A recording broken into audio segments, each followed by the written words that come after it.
ان الحمد لله نحمده ونستعينه ونستغفره ونعوذ بالله من شرور انفسنا ومن سيئات اعمالنا من يهده الله فلا مضل له ومن يضلله فلا هادي له واشهد ان لا اله الا الله وحده لا شريك له واشهد ان محمدا عبده ورسوله اما بعد فان خير الحديث كتاب الله وخير الهدي هدي محمد صلى الله عليه وسلم وشر الأمور محدثاتها وكل محدثة بدعة وكل بدعة ضلالة وكل ضلالة في النار.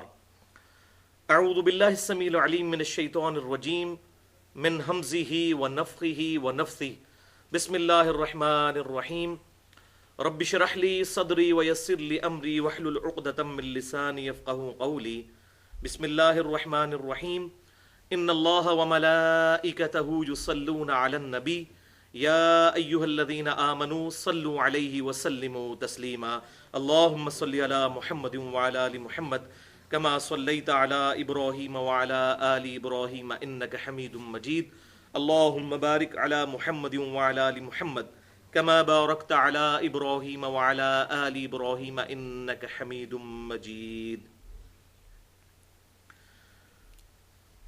الحمدللہ آج یکم مارچ 2014 کو ہفتے کے دن قرآن کلاس نمبر 124 میں ہم سورۃ الاعراف کی آیت نمبر 200 سے لے کر 202 تک کے کانٹیکسٹ میں اپنے اسی موضوع کو آگے لے کر چلیں گے جس پہ ہم نے پچھلے ہفتے تقریباً 80 منٹ گفتگو کی تھی، اور ہماری وہ ویڈیو بک مسئلہ نمبر 83A کے نام سے اہل سنت پاک.com پر اپلوڈ ہو چکی ہے، ہمارے یوٹیوب کے چینل 720085 کے تھرو، اور اسی طریقے سے یوٹیوب پہ چینل ہے انجینئر محمد علی مرزا، اور tune.pk پہ بھی انجینئر محمد علی مرزا کے نام کا چینل موجود ہے، اس کے تھرو ہم نے یہ گفتگو اپلوڈ کی ہے، اور اس کا عنوان تھا مسئلہ نمبر 83A، شیطانی وسوسوں کا علاج قرآن و سنت کی روشنی میں۔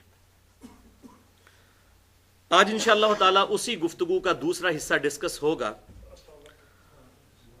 اور اس پرٹیکولر گفتگو میں انشاءاللہ تعالیٰ ہم آج کے دور کے ایک لیڈنگ ایتھیسٹ رچرڈ ڈاؤکنس کی جو کتاب ہے دا گاڈ ڈیلوژن، اس کا انشاءاللہ تعالیٰ کریٹیکل انالیسز کریں گے، اور ہماری یہ ویڈیو بک پھر انشاءاللہ تعالیٰ قیامت تک کے لیے ایک ایسٹ تیار ہو جائے گا اللہ کے فضل سے، اور یہ اپلوڈ ہوگا مسئلہ نمبر 83B کے نام سے، اور اس کا عنوان ہوگا Who created God?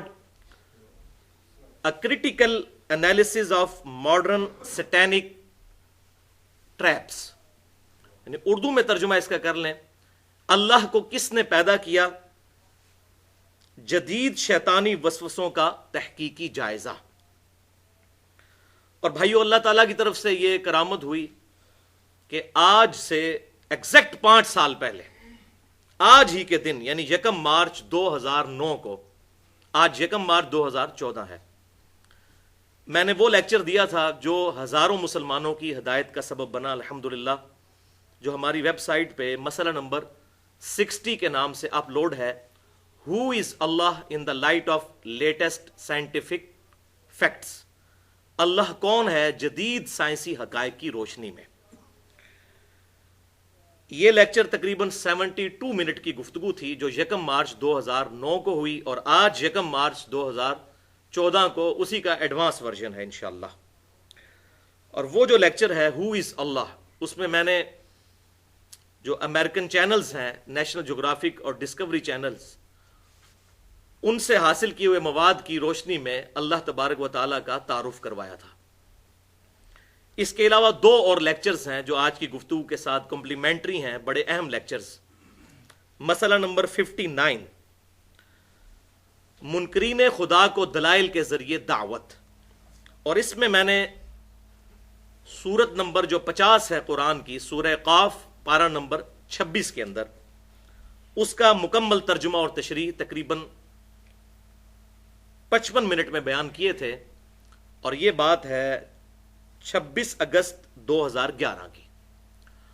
اور تیسرا اہم ترین لیکچر جو ہے، بہت اہم لیکچر، وہ مسئلہ نمبر 64 کے نام سے اپلوڈ ہے، قرآن اور انسان کی ہدایت کے 5 بنیادی سٹیپ. یعنی اگر کسی انسان تک وحی کی دعوت نہ بھی پہنچی ہو تب بھی وہ اللہ تعالیٰ تک پہنچ سکتا ہے. اور یہ لیکچر ہوا تھا سورہ آل عمران کے آخری رکوع کی روشنی میں. 17 اگست 2012 کو 66 منٹس کی یہ گفتگو ہے. تو یہ 3 لیکچرز آج کی گفتگو کے ساتھ کمپلیمنٹری ہیں، اس لیے میں نے ان کا تعارف کروا دیا. بھائیو، الحمدللہ میں خود بھی ایک پروفیشنل کوالیفائڈ انجینئر ہوں اور سائنس کا اسٹوڈنٹ ہوں. لہٰذا آج کی گفتگو کے حوالے سے اینڈ میں کسی کو کوئی سوال کرنا ہو تو وہ کر سکتا ہے. انشاءاللہ کسی پہ فتویٰ نہیں لگے گا. ہر شخص کو یہ حق حاصل ہے کہ وہ دلائل کی روشنی میں عقیدے کو بھی کوسچن کر سکتا ہے، لیکن گفتگو کے دوران کسی کو سوال کرنے کی اجازت نہیں، ورنہ ہماری گفتگو کا ڈیکورم خراب ہو جائے گا. اور بعد میں بھی اگر کسی نے ای میل پر رابطہ کرنا ہو تو میرا ای میل ایڈریس ہے mirza_95@yahoo.com، جس پہ الحمدللہ میں روزانہ درجنوں اور بسا اوقات سینکڑوں ای میلز کے جواب دیتا ہوں. اور اللہ تعالیٰ کا شکر ادا کرتا ہوں اس بات پر کہ اللہ تعالیٰ نے الیکٹرانک دعوت کرنے کی توفیق دی ہے، جو آج کے دور کی ریکوائرمنٹ ہے، ای دعوت. بھائیو، آج کی گفتگو کی ڈیٹیل میں جانے سے پہلے میں کچھ تمہیدی باتیں عرض کروں گا جو بہت ضروری ہیں. اور جب میں نے یہ لیکچر تیار کیا تو وہ تمہیدی تقریباً 1.25 گھنٹے کی بن رہی تھی. تو پھر میں نے یہ پورا لیکچر جو ہے اس کو اکیلے بیٹھ کے پورا ریوائز کر کے جو اس میں سے جو کریٹیکل چیز تھی 10-12 منٹ کی تمہید، اس کو پھر میں نے نکال لیا تاکہ ہماری یہ گفتگو تقریباً 1.5 گھنٹے کے اندر مکمل ہو جائے انشاءاللہ تعالی. تو ہماری جو گفتگو ہے تمہیدی، وہ انشاءاللہ تعالی 2 علمی پوائنٹس کی شکل میں ڈسکس کروں گا. علمی پوائنٹ نمبر 1 یہ ہے بھائیو کہ انسان کے پاس اللہ تعالیٰ کی دی ہوئی نعمتوں میں سے سب سے بڑی نعمت انسان کی عقل ہے، انٹلیکٹ. اور میں نے پہلے بھی کئی دفعہ بتایا کہ اب جدید میڈیکل سائنس اس بات کی تصدیق کر چکی ہے کہ دماغ بھی سوچتا ہے اور دل بھی سوچتا ہے، لہذا دونوں چیزوں کو آپ ملا کر عقل کہہ لیں.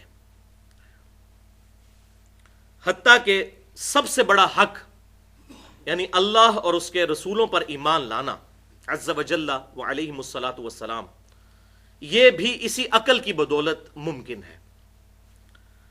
اسی لیے اللہ تعالیٰ نے تورات اور انجیل کے اندر یعنی اولڈ ٹیسٹمنٹ اور نیو ٹیسٹمنٹ میں بھی، اور اس فائنل ٹیسٹمنٹ یعنی قرآن حکیم کے اندر بھی وہی 10 کمانڈمنٹس ارشاد فرمائی ہیں جو تورات اور انجیل کے اندر موجود تھیں. اور قرآنک ورژن ان کا سورہ بنی اسرائیل کی آیت نمبر 22 سے لے کر 39 تک ہے، 17 آیات میں. اور اس میں جو 9th کمانڈ آئی ہے سورہ بنی اسرائیل آیت نمبر 36، بسم اللہ الرحمن الرحیم، وَلَا تَقْفُ مَا لَيْسَ لَكَ بِهِ عِلْمٌ إِنَّ السَّمْعَ وَالْبَصَرَ وَالْفُؤَادَ كُلُّ أُولَٰئِكَ كَانَ عَنْهُ مَسْئُولًا. اے انسان، کسی چیز کی پیروی اس وقت تک مت کر جب تک کہ تجھے اس چیز کے بارے میں ڈیفینیٹ علم حاصل نہ ہو جائے. بے شک کان، آنکھیں اور عقل، اپروپریٹ ٹرانسلیشن فواد کی ہے عقل. فعید کہتے ہیں عربی میں بھجیا کو، فائدے والی چیز کو، ایکسٹریکٹ کی گئی چیز. ان 3 اعضاء کے بارے میں تجھ سے پوچھا جائے گا کہ تو نے ان 3 اعضاء کو استعمال کر کے حق بات حاصل کرنے کی کوشش کیوں نہیں کی. اسی طریقے سے سورہ الزمر کی آیت نمبر 9 کے اندر اللہ تعالیٰ نے ارشاد فرمایا، بسم اللہ الرحمن الرحیم، قل هل يستوي الذين يعلمون والذين لا يعلمون انما يتذكر اولو الالباب. اے محبوب صلی اللہ علیہ وسلم فرما دیجئے کہ علم والے اور بغیر علم والے برابر نہیں ہو سکتے، اور نصیحت تو قبول نہیں کرتے مگر عقل والے، اولو الالباب. اور اس کے برعکس جو لوگ اپنی عقل کو استعمال نہیں کرتے، اپنے کانوں کو استعمال نہیں کرتے، اپنی آنکھوں کو استعمال نہیں کرتے، اللہ تعالیٰ نے ان کے ایک ایک عضو کا ذکر کر کے آخر میں گاڑا فتویٰ لگایا ہے.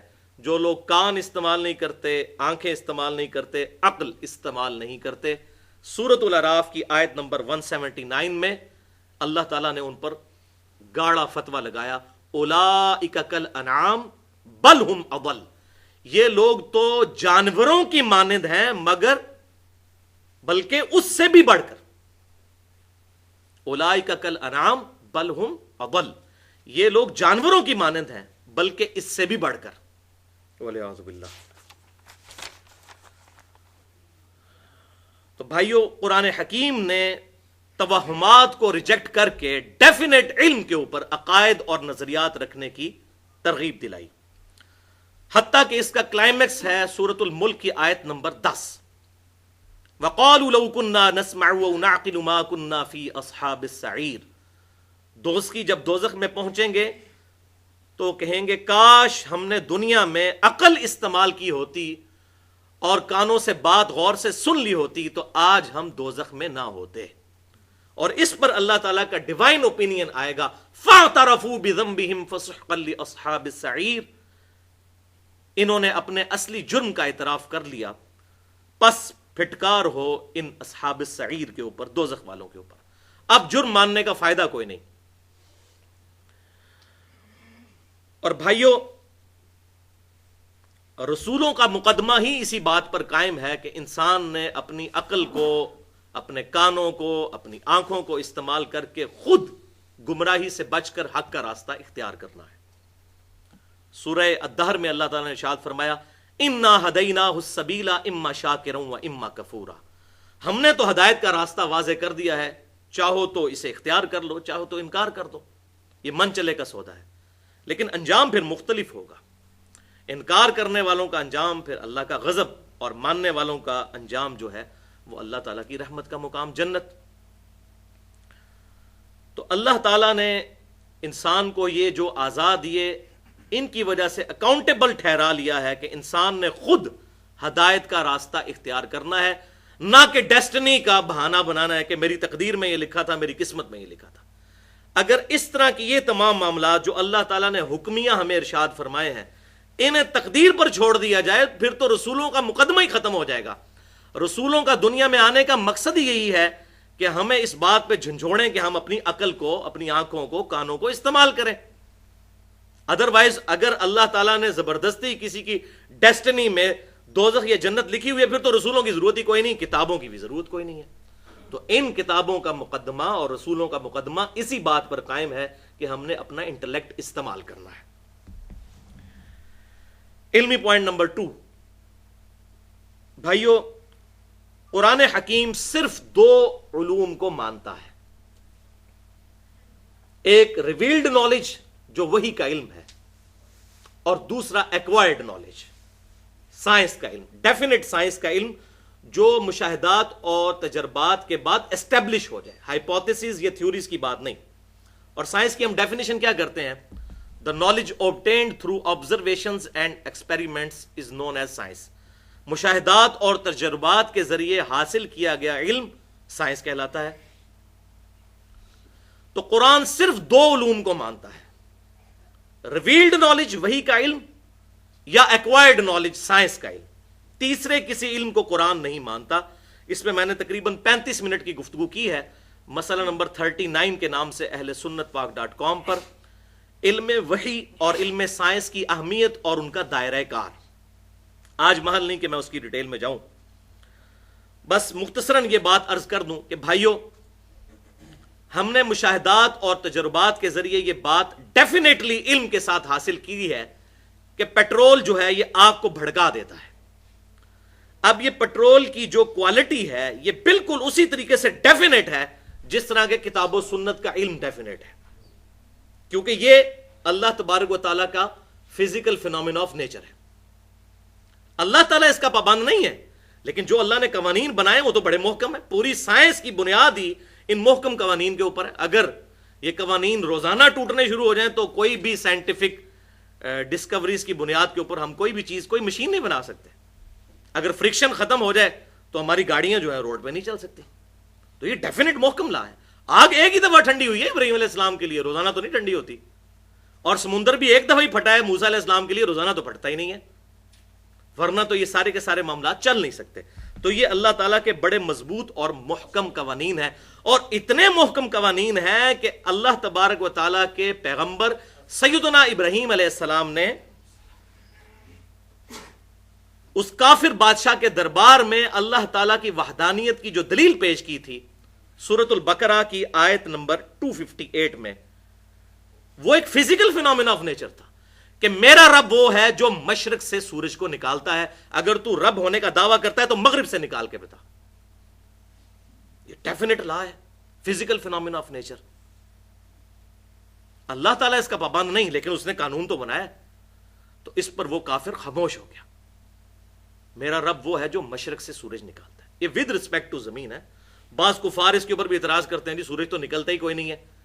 تو ود رسپیکٹ ٹو زمین، تو بھائیوں یہی کفار جب اپنی اخبار کے اوپر روزانہ ٹائمنگ دیتے ہیں تو کیا دیتے ہیں؟ سن رائز اور سن سیٹ. تو اس وقت اگر ہم ان کا مذاق اڑانا شروع کرتے ہیں کہ بھئی سن تو رائز کرتا ہی نہیں نہ سیٹ ہوتا ہے، تو کہیں گے نہیں نہیں یہ تو زمین کے ریفرنس ہے. تو بھائی یہ بھی زمین کے ریفرنس سے بات ہو رہی ہے، ریلیٹو ٹو زمین، ورنہ سورج تو غروب ہوتا ہی نہیں ہے. وہ تو زمین کی جو گردش ہے اس کی وجہ سے سارے معاملات چلتے ہیں.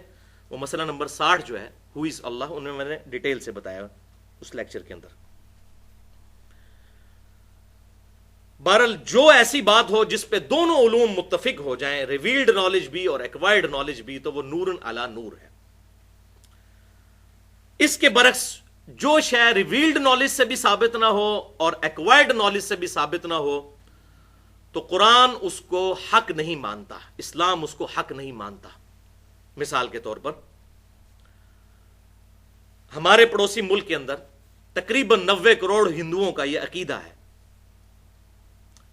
کہ زلزلہ اس لیے آتا ہے کہ ایک گائے ہے، اس نے ایک سینگ کے اوپر زمین کو اٹھا رکھا ہے، جب وہ تھک جاتی ہے تو دوسرے سینگ پہ اٹھاتی ہے، تو بس اسی کے ہلنے کی وجہ سے زلزلہ آتا ہے. اب اس کی دلیل نہ تو ریویلڈ نالج میں موجود ہے اور نہ ایکوائرڈ نالج میں. ہاں ہمیں ایکوائرڈ نالج میں جیولوجی کی فیلڈ کے لوگ جیولوجسٹ بتاتے ہیں کہ ٹیکٹونک پلیٹس کے ڈسٹربنس کی وجہ سے زلزلے آتے ہیں. اچھا اب ان پلیٹس کو ڈسٹرب کون کرتا ہے؟ اس کا جواب پھر سائنس نہیں دے گی، اس کا جواب ریویلڈ نالج سے ہوگا کہ ساری کی ساری چیزیں ایک supreme being, super natural agency یا سپریم اتھارٹی نے کنٹرول کی ہوئی ہے ٹائنیسٹ ڈیٹیل تک. وہ تو بس فزیکل فینومینا آف نیچر کو صرف ڈسکور کرتے ہیں کہ ایسا ہوتا ہے اس وجہ سے. اچھا جی مد و جزر آتا ہے سمندر میں کشش ثقل کی وجہ سے، گریویٹیشنل فورس آف مون کی وجہ سے سمندر میں موجیں اڑتی ہیں. اچھا تو یہ فورس کہاں سے آئی، کیوں موجود ہے مادے کے اندر؟ اس کے اوپر پھر سائنس خاموش ہے. وہ کہتے ہیں یہ فزیکل فینومینا آف نیچر ہے، بس دیٹس آل، اس سے آگے نہیں. اسی طریقے سے یہ عقیدہ رکھنا کہ کالی بلی رستہ کاٹ جائے گی تو یہ نحوست کی نشانی ہے، تو اس کو نہ ریویلڈ نالج سپورٹ کرتا ہے نہ ایکوائرڈ نالج سپورٹ کرتا ہے. یہ ایکسیپٹیبل بات نہیں ہوگی. اسی طریقے سے گھر کی منڈیر پر کوے کا بولنا مہمانوں کی آنے کی پیشن گوئی ہے، اس کو نہ ریویلڈ نالج سپورٹ کرتا ہے نہ ہی ایکوائرڈ نالج. تو حقیقت بات یہ ہے کہ بھائیوں پھر اس طرح کی چیزیں جب کسی ریلیجن میں داخل ہو جائیں دین کے نام کے اوپر، تو پھر یہ چیزیں لوگوں کو دین سے ہی متنفر کروائیں گی. وہ کہیں گے یہ کیا اللاجیکل باتیں کرتے ہیں. اور اسی لیے میں کہتا ہوں کہ آدھا سچ بڑا خطرناک ہوتا ہے. رچرڈ ڈاؤکنز نے جو کتاب لکھی دا گاڈ ڈیلوژن، اس میں آدھا سچ موجود ہے. جن چیزوں کا رونا ہم بھی روتے ہیں کہ ایسا نہیں ہونا چاہیے، وہ خود کتاب و سنت کے خلاف ہیں باتیں، اور پھر ان کو موقع ملتا ہے اور وہ پھر اپنے غلط نظریات کو اس آدھے سچ کے ساتھ ملا کے پروپیگیٹ کر دیتے ہیں، اور مسلمانوں کا دماغ پھر الٹا چلنا شروع کر دیتا ہے. تو یہ رچرڈ ڈاؤکنز جو ہے بیسیکلی یہ آکسفورڈ یونیورسٹی انگلینڈ کا پروفیسر ہے. اس کی عمر تقریباً 73 ایئرز ہے، 1941 کی یہ پیدائش ہے، اور اس نے 2006 کے اندر اس کی کتاب پبلش ہوئی. 406 صفحات پر مشتمل وہ کتاب ہے، اور میں نے الحمدللہ نیوٹرل ہو کے اس پوری کتاب کو اسٹڈی کیا ہے. ظاہر ہے کہ جب تک کسی کے نظریات پڑھے نہ جائیں اس کے اوپر کسی قسم کا ایکسپرٹ اوپینین دینا غلط ہے. تو اس نے اس کتاب کا نام رکھا دا گاڈ ڈیلوژن. ڈیلوژن کہتے ہیں فریب دیا گیا نظریہ. تو اس کا کہنا یہ ہے کہ یہ کائنات کسی گاڈ نے بنائی, کسی الہ نے بنائی, کسی اللہ نے بنائی, کسی بھگوان نے بنائی, کسی سسٹینر نے بنائی, کسی وشنو نے بنائی, کسی رب نے بنائی. یہ تمام چیزیں ایک فریب دیا گیا نظریہ ہے جو آباء و اجداد کے ساتھ چلتا آ رہا ہے. اس کی کوئی دلیل نہیں ہے. تو اس لیے اس نے اپنی کتاب کا نام رکھا دا گاڈ ڈیلوژن. اور اس نے پھر ڈیٹیل کے ساتھ 406 صفحات آپ دیکھیں. اب کتاب پہ اگر میں اس طریقے سے کمنٹس کروں کہ اس کتاب میں ایز سچ ویسا ربط نہیں ہے جیسا کہ ایک لکھنے والے کے قلم میں ہونا چاہیے, ظاہر ہے وہ ہر بندے کی کیپیبلٹی بھی نہیں ہوتی. اب کوئی کہ جی مولانا مودودی صاحب کے جو قلم میں طاقت تھی وہ باقی علماء کے قلم میں آ جائے تو ایسا ہو نہیں سکتا. یہ تو گاڈ گفٹڈ صلاحیت ہے. بندہ اپنے ویوز بیان کرتا ہے لیکن ان کے قلم میں ایک طاقت تھی. تو وہ ہم اس چیز کو ایڈریس نہیں کرتے کہ اس کے قلم کا جو وہ ربط ہے وہ اتنا اچھا نہیں ہے, لیکن جو دلائل دیے ہیں ان کو انشاءاللہ تعالی ہم ڈسکس کریں گے. اور یہ جو کتاب ہے دا گاڈ ڈیلوژن, اس کو انشاءاللہ تعالی میں 5 علمی پوائنٹس کی شکل میں ڈسکس کروں گا. ایک دفعہ دروشی پڑھ لیجئے. اللہم صلی علی محمد وعلی آل محمد کما صلیت علی ابراہیم وعلی آل ابراہیم انک حمید مجید. اللہم بارک علی محمد وعلی آل محمد کما بارکت علی ابراہیم وعلی آل ابراہیم انک حمید مجید. علمی پوائنٹ نمبر 1. بھائیو, یہ جو کتاب ہے دا گاڈ ڈیلوژن, یعنی گاڈ کا نظریہ ایک فریب دیا گیا نظریہ ہے. اس کتاب کے اوپر اگر میں ایک جملے میں اپنا ایکسپرٹ اوپینین بیان کروں تو وہ ایک جملے کی شکل میں یوں بنے گا کہ یہ کتاب جو ہے revenge of baseless and non scientific thoughts and beliefs of Christianity. موجودہ عیسائیت کے بے بنیاد اور سائنس کے خلاف عقائد اور نظریات کا رد عمل ظاہر ہوا ہے, کیونکہ رچرڈ ڈاؤکنز خود بھی ایک کیتھولک عیسائی گھرانے میں پیدا ہوا, اور اس نے جب عیسائیت کو اسٹڈی کرنا شروع کیا, اولڈ ٹیسٹمنٹ کو اور نیو ٹیسٹمنٹ کو, تو اس کو اس میں ایسی چیزیں نظر آئی کہ اس نے کہا یہ کلام تو ماننے کے قابل ہی نہیں ہے. پھر اس نے واقعی پھر اس اعتبار سے تو ڈیلوژن کا لفظ صحیح استعمال کیا. جو کچھ اس کے اندر خدا کا کانسیپٹ پیش کیا گیا ہے اور بگاڑ کے چیزیں, جو ظاہر ہے کہ تورات اور انجیل اس وقت ٹیمپرڈ فارم میں ہمارے پاس موجود ہے, اصلی حالت میں تو موجود نہیں ہے. اور جب تحریف شدہ چیز ہے تو اس کے اندر ظاہر ہے کہ سائنٹیفک ایررز بھی ہوں گے. مثلا اولڈ ٹیسٹمنٹ میں یہ بات لکھی ہوئی ہے, میں پورے ریفرنسز دوں گا تو ٹائم زیادہ لگے گا, کہ زمین چوکور ہے, جبکہ آج ڈیفینیٹ علم سائنس کے ذریعے ہمیں یہ بات پتہ چل چکی ہے, فزیکلی دیکھ لیا ہے لوگوں نے. یہ جتنے بھی اجرام میں فلکی ہیں, جتنے بھی سیارے ہیں جو ہمیں نظر آتے ہیں, جیسے سورج چاند, یہ گول ہیں. قرآن ایسی غلطی نہیں کرتا, اس لیے کہ یہ ٹیمپرڈ فارم میں نہیں ہے. قرآن پاک میں اللہ تعالیٰ نے سورہ النازعات میں سورت نمبر 79 اور آیت نمبر 30 میں ارشاد فرمایا وَالْأَرْضَ بَعْدَ ذَلِكَ ضَحَاهَا, ہم نے زمین کو اس کے بعد ایگ شیپ میں بنایا, اور یہ ایگ پرٹیکولر شتر مرغ کا انڈا جو الپٹیکل شیپ میں ہوتا ہے. قرآن یہ سائنٹیفک غلطی نہیں کرتا, اس لیے کہ یہ ٹیمپرڈ فارم میں نہیں ہے. اور ظاہر ہے کہ یہ کائنات اللہ کا فعل ہے اور قرآن اللہ کا قول ہے. اللہ کے قول اور فعل میں تضاد نہیں ہو سکتا.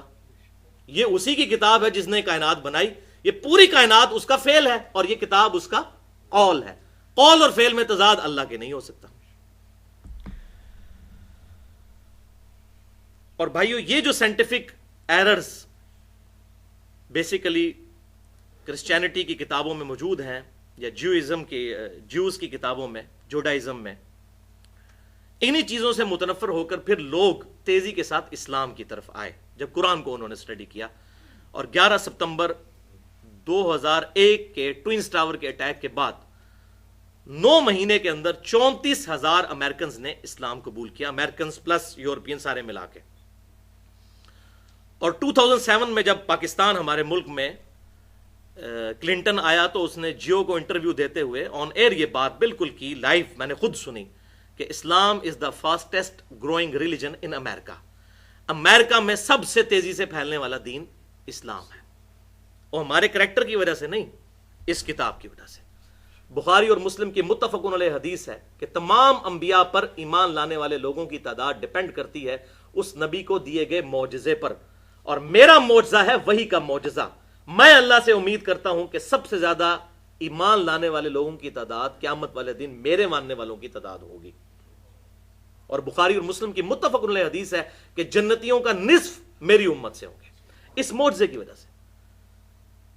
آج عیسیٰ علیہ السلام کے جو معجزات ہیں ان کو ہم پریکٹیکلی ثابت تو نہیں کر سکتے، لیکن ہم نے جس معجزے کی بنیاد پر دعوی نبوت کیا ہے آپ صلی اللہ علیہ وسلم کے حق میں، وہ یہ کتاب ہے. اس کو کوئی بندہ بھی چیک کر سکتا ہے. آج سائنس اپنے عروج پہ ہے، چیک کرے، کوئی ایک آیت بھی اسٹیبلش سائنس کے خلاف دکھا دے. لیکن یہ اتنا بڑا دعویٰ نہ تو جیوز کر سکتے ہیں نہ کرسچنز کر سکتے ہیں. ان کا تو پول پھر رچرڈ ڈاؤکنز نے اس کتاب میں دا گاڈ ڈیلوژن میں کھول دیا، اور میں وہ آپ کو بتا دیتا ہوں. اور یہ ہے سب سے بڑا ایشو، انتہائی غیر اخلاقی واقعات، شرمناک واقعات. مثلا اولڈ ٹیسٹیمنٹ جس کو جیوز بھی مانتے ہیں، کرسچنز بھی مانتے ہیں، تورات کو، اور ساتھ صحائف ہیں مختلف انبیاء کے، دانیال علیہ السلام کا، سموئیل نبی کا، باقی انبیاء کے. اس میں اولڈ ٹیسٹیمنٹ میں باب 19 آیات 29 سے لے کر 38 تک، ان آیات کے اندر میں نے یہ خود پڑھی ہے، میں زبانی کلامی بات نہیں کر رہا، میرے پاس نوٹس بنے ہوئے ہیں، میرے پاس original Old Testament Kings James Version موجود ہے، یہ حوالہ میں نے دے دیا. ان آیات کے اندر پوری ایک سٹوری لکھی ہے کہ لوط علیہ السلام کی جب قوم ہلاک کی گئی تو صرف 2 بیٹیاں بچ گئیں. یہ بات تو ٹھیک ہے، جو ایمان لے کر آئی، باقی سب ہلاک ہوئے. تو ان بیٹیوں نے آپس میں مشورہ کیا کہ اب روئے ارض پہ کوئی مرد نہیں بچا، حالانکہ اس ایریے میں مرد نہیں تھا، باقی پوری دنیا میں تو موجود تھے، ابراہیم علیہ السلام موجود تھے ایک ہی زمانے میں. لہٰذا اب ہمارے باپ کی نسل اسی صورت آگے چل سکتی ہے کہ ہم اپنے باپ کو شراب پلا کر اور اس کے ساتھ بدکاری کریں، ولیعوذ باللہ تعالی. اور وہ یہاں تک اولڈ ٹیسٹیمنٹ میں لکھا ہے کہ ان بیٹیوں نے پھر لوط علیہ السلام یعنی اپنے باپ کے ساتھ بدکاری کی، اور وہاں سے پھر نسل آگے چلی. یہ جناب بنی اسرائیل کی نسل چل رہی ہے آگے، ولیعوذ باللہ تعالی. اسی طریقے سے اولڈ ٹیسٹیمنٹ میں ہی سموئیل 2 باب 11 آیات 2 سے لے کر 6 تک سیدنا داؤد علیہ السلام کا واقعہ لکھا ہوا ہے کہ وہ اپنے ایک سولجر، اپنے ایک صحابی، اوریا اس کا نام تھا، اس کی بیوی پر عاشق ہو گئے. اس کو انہوں نے نہاتے ہوئے اس کا ننگا جسم دیکھ لیا، اور پھر اپنے اس فوجی کو جنگ کے اندر آگے بھیج کر قتل کروا دیا. اور جب وہ قتل ہو گیا تو اس کی عورت کے ساتھ خود شادی کر لی، ولیعوذ باللہ تعالی. بس استغفر اللہ تو آپ پڑھ رہے ہیں، لیکن یہی کچھ ہماری کتابوں میں بھی لکھا ہوا ہے. تو دا گاڈ ڈیلوژن تو پھر رچرڈ ڈاؤکنز لکھے گا نا. یہ سیم واقعات، یہ داؤد علیہ السلام کا واقعہ کشف المحجوب میں لکھا ہوا ہے، صحب اور سگر کے چیپٹر کے اندر. اور اس سے بھی ایک سٹیپ آگے بڑھ کے اسی کتاب صحب اور سگر کے اندر ہمارے نبی صلی اللہ علیہ وسلم کا بھی سکینڈل بنا کے لکھا ہوا ہے، ولیعوذ باللہ تعالی. زید بن حارثہ کی بیوی کے بارے میں، اس میں نے پورا لیکچر دیا ہے، مسئلہ نمبر 71B، انڈیا اور پاکستان کے علماء اور بزرگوں کی 19 گستاخانہ عبارات کا تحقیقی جائزہ. جسے شوق ہو تو وہ اس میں سن سکتا ہے. اور اسی طرح کی باتیں تفسیر تبری میں، تفسیر ابن کثیر کے اندر بھی موجود ہیں. اسی لیے تو ہم کہتے ہیں کتابوں میں ہونا کافی نہیں ہے. ابن کثیر اور تبری کیوں نہیں مجرم؟ انہوں نے ان سے رزلٹ کوئی نہیں نکالے. کشف المحجوب کا آتھر کیوں مجرم ہے؟ اس نے ان واقعات سے رزلٹ نکالے ہیں، انہوں نے جسٹ نقل کی ہیں. نقل کرنا اور چیز ہوتا ہے، رزلٹ نکالنا اور چیز ہوتا ہے. اس کی سند کو پرکھا جا سکتا ہے، نقل کیا بھئی یہ روایت آئی ہے، سند پرکھ لی جائے. اور سند تو ظاہر ہے وہ متصل ہے نہیں ہے، من گھڑت ہے. میں نے پورا ایک لیکچر دیا ہے مسئلہ نمبر 36 کے نام سے، ضعیف الاسناد اور من گھڑت احادیث کے فتنے کا تحقیقی جائزہ. تقریباً 1 گھنٹہ اور 25 منٹ کی گفتگو ہے، اس میں یہی تو رونا رویا ہے. البتہ الحمدللہ یہ بات ماننے والی ہے کہ اس کتاب قرآن میں ایسی کوئی بات موجود نہیں ہے کہ جسے ڈیفینڈ کرنا ہمارے لیے مشکل ہو جائے.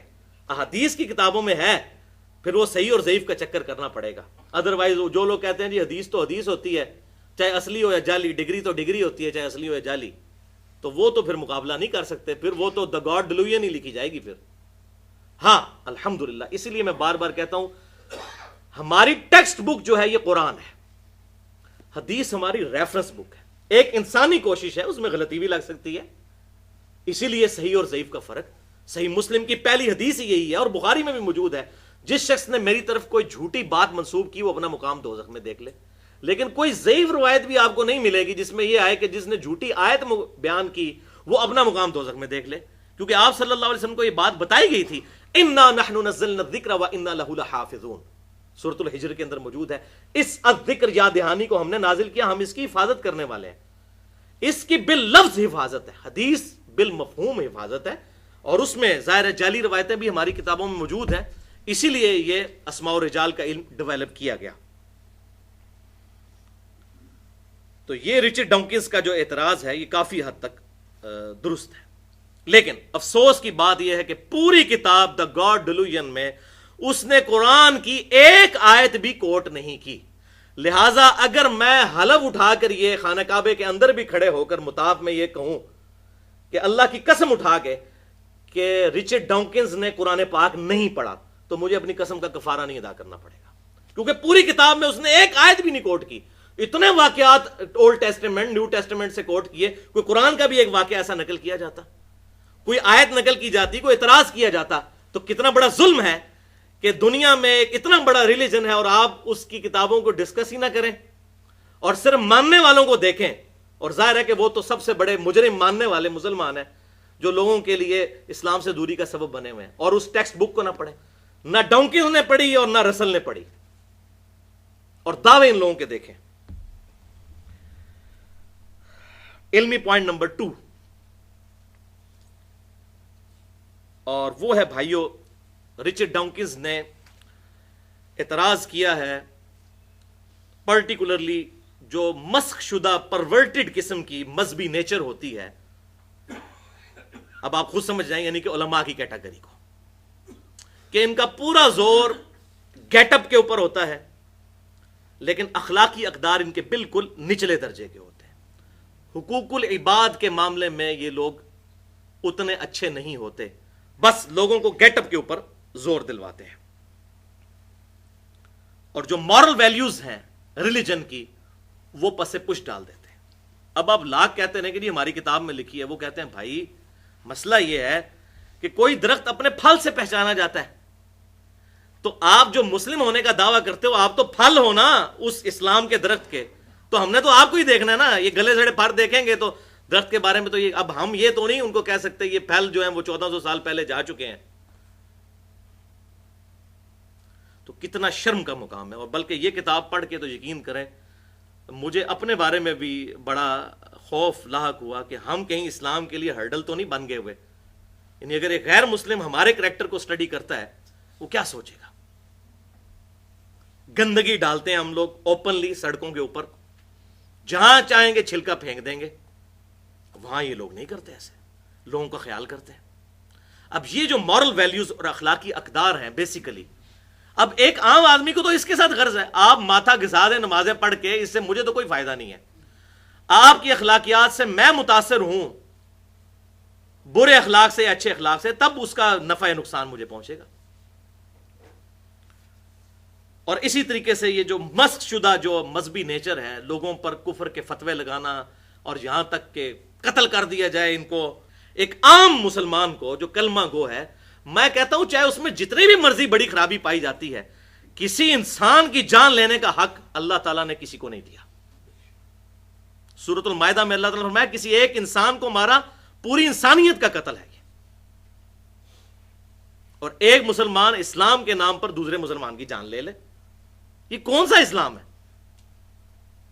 اور ظلم کی انتہا ہے کہ اب پاکستان کے اندر 2014 میں ہم 1 مارچ کے دن بیٹھے ہوئے ہیں یہاں پہ، پولیو ٹیموں کے اوپر حملے ہو رہے ہیں. یہ کون سا اسلام ہے؟ جبکہ ہم نے ڈیکیز کی سٹڈی کے بعد یہ بات لرن کر لی ہے کہ پولیو ایک ایسا مہلک مرض ہے کہ ویکسینیشن کے بغیر اس کا علاج نہیں ہے. لوگ معذور ہوئے پڑے ہیں، دیکھ لیں، پوری زندگی کے لیے پورے خاندان ڈسٹرب ہے. اور پھر جناب اب حتیٰ کہ امام کعبہ کو کانفرنس کروانی پڑی ہے. میں کل ٹی وی پہ دیکھ رہا تھا، اس نے فتویٰ دیا کہ جناب یہ پولیو ٹیموں پہ حملہ نہ کریں، پولیو کے قطرے پلانا کوئی غیر شرعی نہیں ہے. یعنی ان کا اسلام آپ دیکھیں کہاں پہ آ کے رکا ہوا ہے. ان سے پوچھیں کہ ایمانداری سے بتاؤ پچھلے سال میں کتنی نمازیں فجر کی آپ نے تکبیر اولیٰ سے پڑھی ہیں جو اسلام کی بنیاد ہے. اور اس طرح اسلام کا امیج غلط، پھر خودکش حملوں کے ذریعے عوام الناس کو نشانہ بنانا. ٹھیک ہے، اس میں یہ بات بھی صحیح ہے کہ امریکہ بھی اپنے مقاصد کی خاطر یہ کام کر رہا ہے، لیکن ہم بھی پاکستان میں بھائی رہتے ہیں، ہمیں بھی پتہ ہے اس وقت ہمارے ملک کے اندر کیا ہو رہا ہے. جتنا مرضی پردہ ڈالیں تو حقائق تو سارے کے سامنے. یہی معاملہ جو ہے کرسچینٹی کے اندر بھی رچرڈ ڈاؤکنز نے آبزرو کیا کہ کیتھولک اور پروٹیسٹنٹ وہاں پہ لڑتے ہیں ایک دوسرے کے خلاف قتل کے فتوے، جس طرح یہاں پر شیعہ سنی کی بنیاد پہ ایک دوسرے کو قتل کیا جا رہا ہے. ابھی میں وہ رپورٹ سن رہا تھا کہ یہ جو پاکستان کے طالبان ہیں ان کے 50% جو گروپس ہیں ان کے امیر لشکر جھنگوی کے ایکس بڑے بڑے مجاہدین ہیں. اور لشکر جھنگوی ہم سے کوئی بھولا ہوا ہے جو سوائے دیوبند کے دنیا کے ہر مسلمان کو کافر سمجھتے ہیں علی اعلان. تو جب یہ لوگ وہاں جائیں گے تو جا کے کیا اسلام پھیلائیں گے؟ اپنے مسئلے کی بات کریں گے نا. یہ ان کی ہسٹری ہے. جو ان کی ڈیمانڈ جائز ہے، میں اس ڈیمانڈ کے اوپر بات نہیں کرتا، وہ پوری نیشن کی ڈیمانڈ ہے. بات طریقے پہ ہو رہی ہے. اسی طریقے سے یہاں سے بھی اگر کوئی زیادتی کرتا ہے گورنمنٹ کی طرف سے یا فوج کی طرف سے اگر زیادتی ہوتی ہے ہم اس کو کنڈیم کرتے ہیں. مسئلہ یہ نہیں ہے، مسئلہ یہ ہے کہ اسلام کا امیج لوگوں تک کیا جا رہا ہے. تو شیعہ سنی فساد کی بنیاد کے اوپر قتل و غارت کیا جا رہا ہے. شکر ہے کہ رچرڈ ڈاؤکنز نے ایک مہربانی کی دا گاڈ ڈیلوژن میں. اس کو مہربانی اس لیے کرنی پڑی کہ اس کا اپنا نام بیچ میں آ رہا تھا کہ جب لوگوں نے اعتراض کیا کہ آپ کہتے ہیں جی ایتھیسٹ جو ہیں بڑے اخلاقی لوگ ہیں، تو دنیا میں 2 بڑے ایتھیسٹ جو ہیں انہوں نے تو لاکھوں نہیں کروڑوں لوگ قتل کیے ہیں. نمبر 1 ہٹلر اور دوسرا سٹیلن. جرمنی اور رشیا، ان دونوں کے جرنل پیرلل میں جنگ عظیم دوم کے اندر جو کچھ ہوا. تو اس نے کہا کہ بھائی یہ 2 جو ہیں ہم ان کو کنڈیم کرتے ہیں، یہ سارے ایتھیسٹ کی ریپریزنٹیشن نہیں ہو سکتے. تو ہم بھی کہتے ہیں جو لوگ اسلام کے چہرے پر بدنما داغ بنے ہوئے ہیں یہ اسلام کے ٹرو ریپریزنٹیٹو نہیں ہے. جس طرح یہ کہتے ہیں جی ہٹلر اور سٹیلن نہیں ہے، تو ہم کہتے ہیں یہ لوگ بھی ریپریزنٹیٹو نہیں ہیں اسلام کے. اسلام کو سٹڈی کرنا ہے تو اس کتاب کے ذریعے. اور میں آپ کو اتنی شرمناک اور خطرناک بات بتاؤں، اس وقت کتنے غیر مسلم مسلمان ہوئے ہیں جنہوں نے کامنٹس اپنے دیے ہیں، ویڈیوز میں رکھے ہوئے ہیں کہ اللہ کا شکر ہے کہ ہم نے مسلمانوں کو سٹڈی کرنے سے پہلے قرآن کو سٹڈی کر لیا، ورنہ ہم کبھی مسلمان نہ ہوتے. اور میں بھی آپ کو کہتا ہوں میں بھی کبھی مسلمان نہ ہوتا اگر غیر مسلم ہوتا، اگر ان کے کرتوت دیکھتا ایک دوسرے کو قتل کر رہے ہیں یہ لوگ. حقیقت ہے. وہ کہتے ہیں شکر ہے قرآن سٹڈی کر لیا. وہی بات آپ صلی اللہ علیہ وسلم کی بخاری اور مسلم کی کہ اللہ نے ہر نبی کو ایک معجزہ دیا تھا، ایمان لانے والے لوگوں کی تعداد ڈیپینڈ کرتی تھی اس معجزے پر. مجھے اللہ نے وہی کا معجزہ دیا ہے. آپ صلی اللہ علیہ وسلم کو پورا رلائے اس کتاب کے اوپر تھا کہ یہ کتاب دنیا پہ میرا خلیفہ ہے. الحمدللہ. اور اس سے بھی بڑھ کر پھر جو خاص قسم کے مذہبی لوگ ہیں ان کے کریکٹرز آپ دیکھ لیں. ابھی 2-3 ہفتے پہلے کی بات ہے، پورے انٹرنیشنل میڈیا کے اندر CNN پہ BBC میں ساری اخباروں کے اندر یہ بات چھپی ہے کہ ویٹیکن سٹی جہاں پر پوپ بیٹھتا ہے وہاں پر ہومو سیکچولیٹی ہوتی ہے. وہ پادری جو ہے وہاں کے لڑکوں کے ساتھ بدفعلی کرتے ہیں. تو دا گاڈ ڈیلوژن تو لکھے گا نا رچرڈ ڈاؤکنز، وہ کہے گا یہ ہے ریلیجن کہ لبادے اوڑے میں اخلاقیات کے اور ویٹیکن سٹی میں بیٹھ کے جو مرکز ہے کرسچینٹی کا، تقریباً سمجھ لیں آپ 1.5 ارب لوگوں کا، پروٹیسٹنٹ کو نکال دیں تو 1.5 ارب لوگوں کا وہاں پہ یہ کرتوت ہو رہے ہیں. اور پاکستان میں اور انڈیا اور بنگلہ دیش میں جو ہمارے مولوی بچوں کے ساتھ کر رہے ہیں مدرسوں میں، وہ تو آپ کو بتانے کی ضرورت نہیں ہے. ویٹیکن سٹی کو تو چھوڑے، ادھر تو جگہ جگہ ویٹیکن سٹی بنا ہوا ہے. اسی لیے لوگوں نے آپ بچوں کو مدرسوں میں داخل کروانا چھوڑ دیا ہے. دن کے وقت بھیجتے ہیں، شام کو واپس لے آتے ہیں، بھائی رات نہیں وہاں گزارنے دینی. تو یہاں بھی وہی صورتحال بنی ہوئی ہے والعیاذ باللہ تعالی. تو بات بالکل ٹھیک ہے جو نیو مسلمز کی، کہ اگر ہم قرآن کو سٹڈی نہ کرتے، صرف مسلمانوں کو سٹڈی پہلے کر لیتے، ظاہر ہے مسلمانوں کو سٹڈی کر لیتے پھر قرآن کو بھی سٹڈی نہ کرتے. اب پتہ چلا کہ سب سے بڑے اسلام کے دشمن ہم مسلمان ہیں. اب یہ جتنی میں گفتگو کر رہا ہوں، میں نے تو الحمدللہ یہ لیکچر تیار کرتے ہوئے بڑی دفعہ توبہ کی ہے کہ میں نے اپنی اصلاح کرنی ہے. ہم لوگ بھی سارے کوشش کریں اور دعا کر کے اٹھیں کہ ہم نے آج کے بعد انشاءاللہ اپنی اصلاح کرنی ہے. ہم نے اسلام کے لیے ہرڈل نہیں بننا بلکہ اسلام کی دعوت کا ذریعہ بننا ہے. البتہ رچرڈ ڈاکنز کا یہ کہنا اس کتاب کے اندر کہ شریعت کی پابندی جو ہے یہ نیگیٹو سائیکالوجی ڈیولپ کر دیتی ہے، کہ آپ ہر کام کرنے سے پہلے سوچتے ہیں کہ میں یہ کروں یا نہ کروں، اس طرح سوچ سوچ کے بندہ پاگل ہو جاتا ہے. تو یہ شریعت کی جو پابندی ہے یہ بہت بڑا جو ہے وہ ریلیجن کا نیگیٹو پوائنٹ ہے. تو یہ بات اس کی بالکل غلط ہے. ہم پریکٹیکلی بھی چیک کر سکتے ہیں. خود ایک میاں بیوی کا جو ریلیشن شپ ہے اس کا جو بانڈ ہے دو چیزوں کے اوپر ڈیپینڈنٹ ہے. نمبر 1 سیکس اور نمبر 2 اولاد. تیسرا کوئی بانڈ نہیں ہے میاں بیوی کے ریلیشن شپ کا. اب مجھے بتائیں اگر فری سیکس ہو، میاں جو ہے وہ صرف اپنی بیوی کے ساتھ خاص نہ رہے بلکہ ہر جگہ منہ مارتا رہے کہ جی ٹھیک ہے آزادی ہے، فریڈم ہے، جو مرضی کرتے رہو، کیا پابندی کرنا، اسی طریقے سے بیوی بھی یہی کرتی رہے، تو مجھے بتائیں کہ ایسے مرد اور عورت مل کے کسی خاندان کو وجود بخشیں گے؟ اسی لیے قرآن پاک کی تعلیمات دیکھیں سورہ النور کے اندر کہ مؤمن مردوں کو کہو کہ اپنی نگاہیں نیچی رکھیں اور مومن عورتوں کو کہو کہ اپنی نگاہیں نیچی رکھیں. ہاتھ لگانا یا کوئی سیکچول ایکٹیویٹی کرنا تو بڑی دور کی بات، نگاہ بھی نیچی رکھی جائے، اس کے اندر پاکیزگی ہے. اور یہ میں آپ کو بالکل پریکٹیکلی، اپنی پریکٹیکلی اور دعوے کے ساتھ یہ بات کرتا ہوں کہ جو میاں بیوی ان چیزوں کا خیال رکھتے ہیں ان کے درمیان سیکچول بانڈ بھی مضبوط رہتا ہے اور اولاد کی بنیاد پہ بھی بانڈ مضبوط رہتا ہے. تو لہذا شریعت بہت بڑی نعمت ہے. نمازوں کی جو ٹائمنگ ہے یہ اتنی بڑی نعمت ہے، یعنی ہم کبھی بھی صبح کا وہ اچھا وقت یوٹیلائز کر ہی نہیں سکتے اگر فجر کی نماز ہم پہ فرض نہ ہوتی. میں آپ کو اپنی بات کرتا ہوں، کس کا دماغ خراب ہے اتنی صبح اٹھے؟ ہم ہمیشہ سورج نکلنے کے بعد اٹھتے.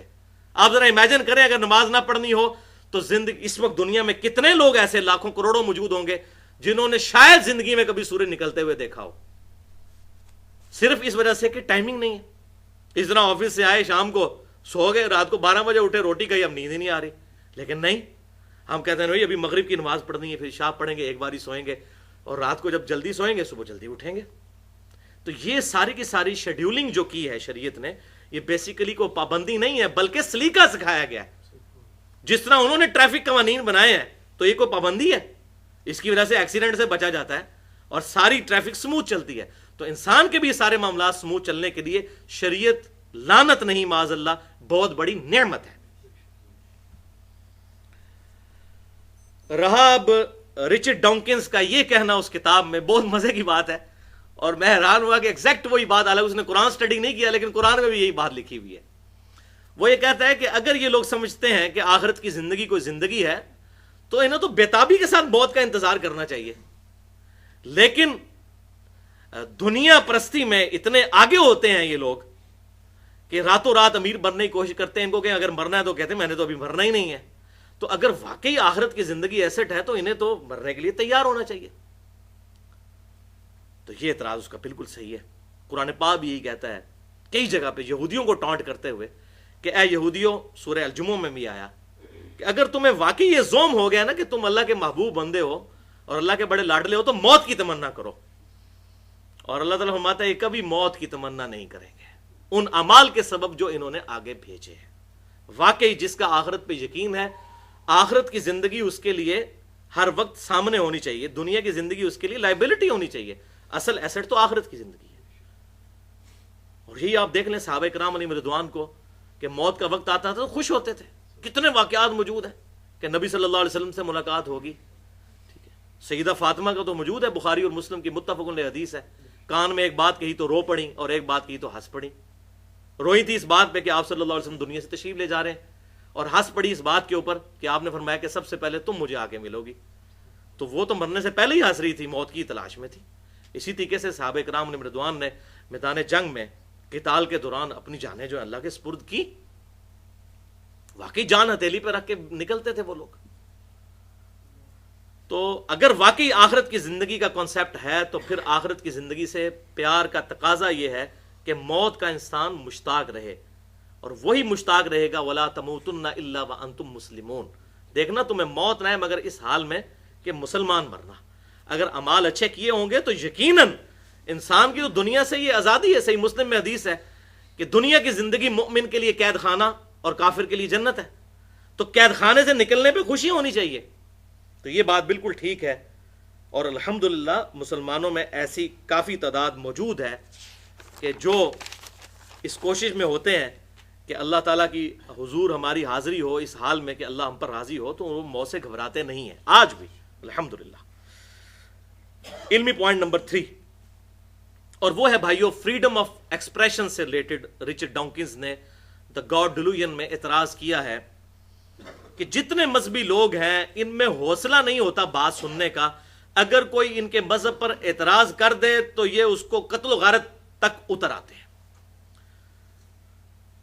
یہ بات بالکل ٹھیک ہے. قرآن دیکھیں واضح طور پر کہتا ہے لا اکراہ فی الدین قد تبین الرشد من الغی.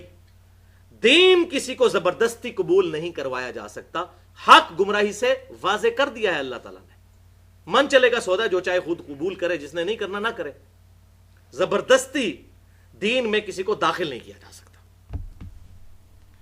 اسی طریقے سے قتل مرتد کا جو مسئلہ ہے وہ بھی اتنا سیدھا نہیں ہے کہ ایک بندہ پیدائشی مسلمان تھا وہ عیسائی ہو گیا تو واجب القتل ہو گیا. کیوں؟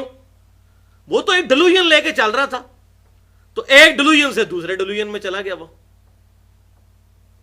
کوئی فرق نہیں. اس نے کون سا پوری کنوکشن کے ساتھ ایمان قبول کیا تھا؟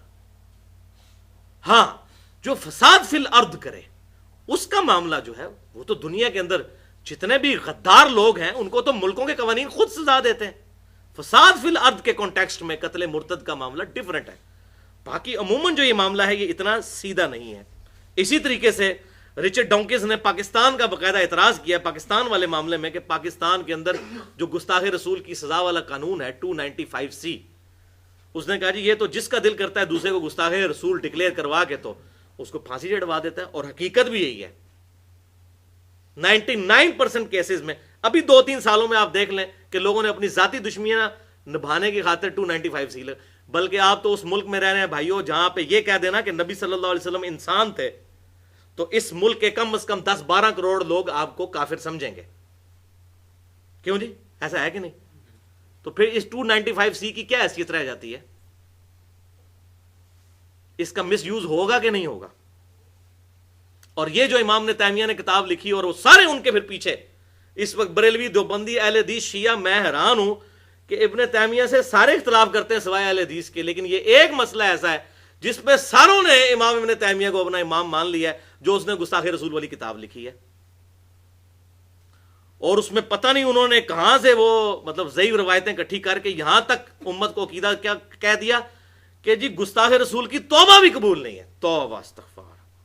قرآن تو کہہ رہا ہے کہ اللہ کی گستاخ کی توبہ قبول ہے، جو شرک سے توبہ کر لے. توبہ کا دروازہ تو موت کے غرغرے تک کھلا ہوا ہے.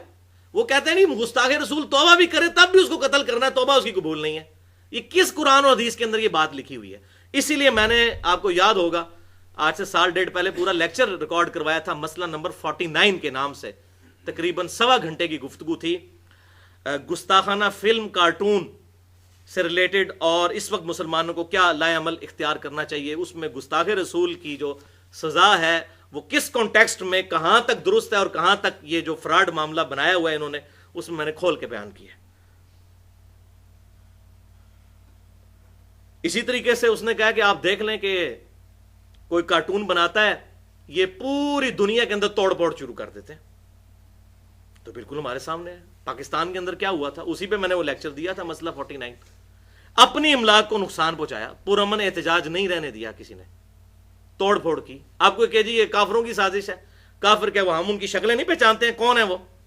یا تو پھر ٹھیک ہے ہماری والی بات کریں کہ یہ منافق ہے مولوی جو یہ اس قسم کے کام کروا رہے ہیں. کس طریقے سے ملک کے اندر جو ہے املاک کو، عام لوگوں کی گاڑیاں جلا دی گئیں، بینک لوٹ لیے گئے. مجھے بتائیں دا گاڈ ڈیلوژن تو لکھے گا نا پھر رچرڈ ڈاکنز. جب اس طرح کے ہمارے کرتوت ہوں گے، اس طرح کا ہمارا کردار ہوگا، تو ہم یہ کون سا کریکٹر غیر مسلموں کو پیش کر رہے ہیں؟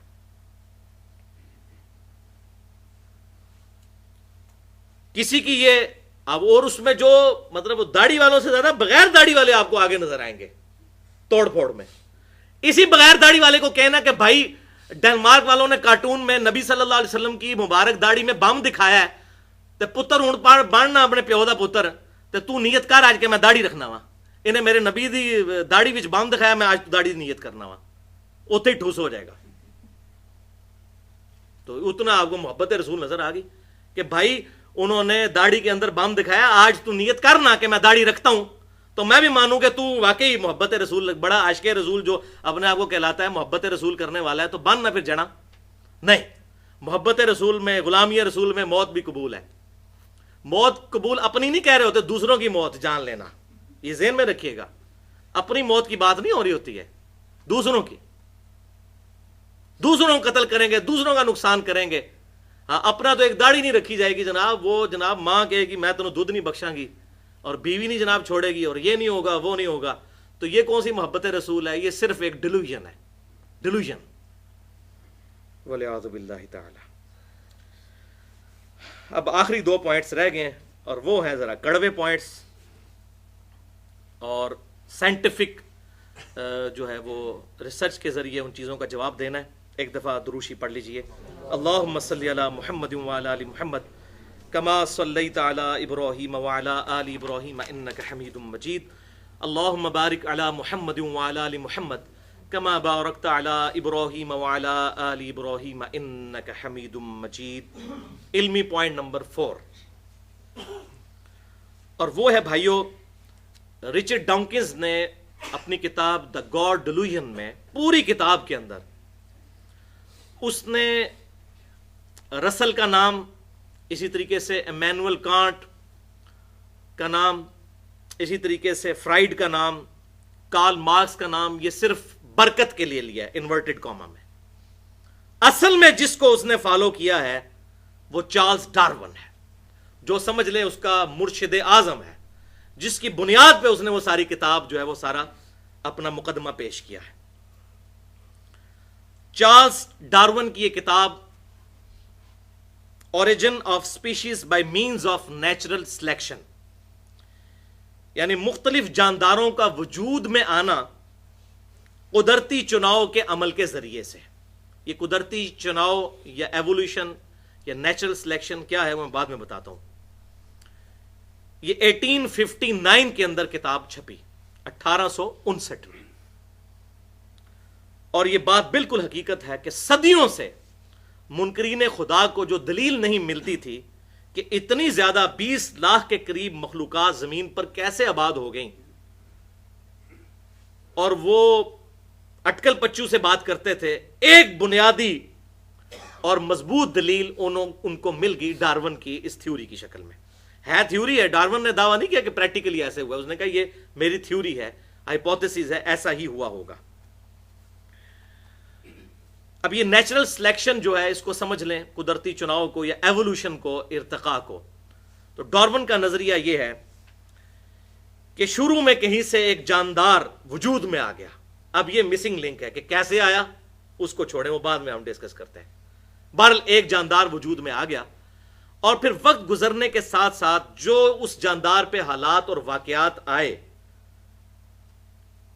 اس کے ذریعے اس کی ایوولوشن ہوتی رہی، اور جو اس کی نسل آگے پروڈیوس ہوئی، جن جانداروں نے حالات اور واقعات جو زمین پر برپا ہوئے ان کو سسٹین کر لیا، طوفانوں کو، اسی طریقے سے زلزلوں کو، اور ارد گرد کے حالات کو جو لوگ سسٹین کر گئے، جو جاندار، وہ زندہ رہ گئے اور باقی وقت کے ساتھ ساتھ ختم ہوتے چلے گئے. تو اس پورے پروسیس کو وہ کہتے ہیں ایوولوشن، اور قدرتی چناؤ ہوا، نیچرل سلیکشن. تو ہر نسل جو ہے اس طریقے سے آگے شفٹ ہوتی چلی گئی، اور کرتے کرتے اس وقت 20 لاکھ مخلوقات جو ہیں وہ روئے ارض پر موجود ہیں، اور اس کا یہ دعویٰ ہے کہ یہ جو زرافے ہیں یہ ہرن سے بن گئے ہیں. ہرن جو ہیں یہ اپنی گردن لمبی کر کے پتے توڑنے کی کوشش کرتے رہے، حتیٰ کہ ان کی گردن لمبی ہوتی گئی نسل در نسل، اور اتنی بڑی گردن بن گئی. یہ تو کچھ نہیں، جو آگے اس نے بات کی ہے کہ مچھلیاں جو ہیں آہستہ آہستہ پانی سے نکلیں اور ریپٹائلز کی شکل اختیار کر گئیں. یہ مگر مچھ اور ایلیگیٹرز، اور اس طرح مچھلی پانی سے نکلے تو زندہ رہتی ہے. کہتے ہیں جو زندہ رہ گئیں، اب یہ ہائپوتھیسس ہے، جو زندہ رہ گئیں وہ ریپٹائلز کی شکل اختیار کر گئیں. اور اس سے بڑا مذاق کہ یہ ریپٹائلز آہستہ آہستہ انہوں نے اپنے ہاتھوں کو ہلانا شروع کیا تو پرندوں کی شکل اختیار کر لی. اب دیکھیں ہم لوگ ہنس رہے ہیں اس لیے کہ ہم جس جدید دور میں بیٹھے ہیں ہمیں سائنٹیفک فیکٹس کے ذریعے کتنی ریالٹیز موجود ہمیں پتہ ہے کہ یہ زندگی کتنی کمپلیکس ہے. اس زمانے میں لوگوں نے اس کو اڈاپٹ کر لیا.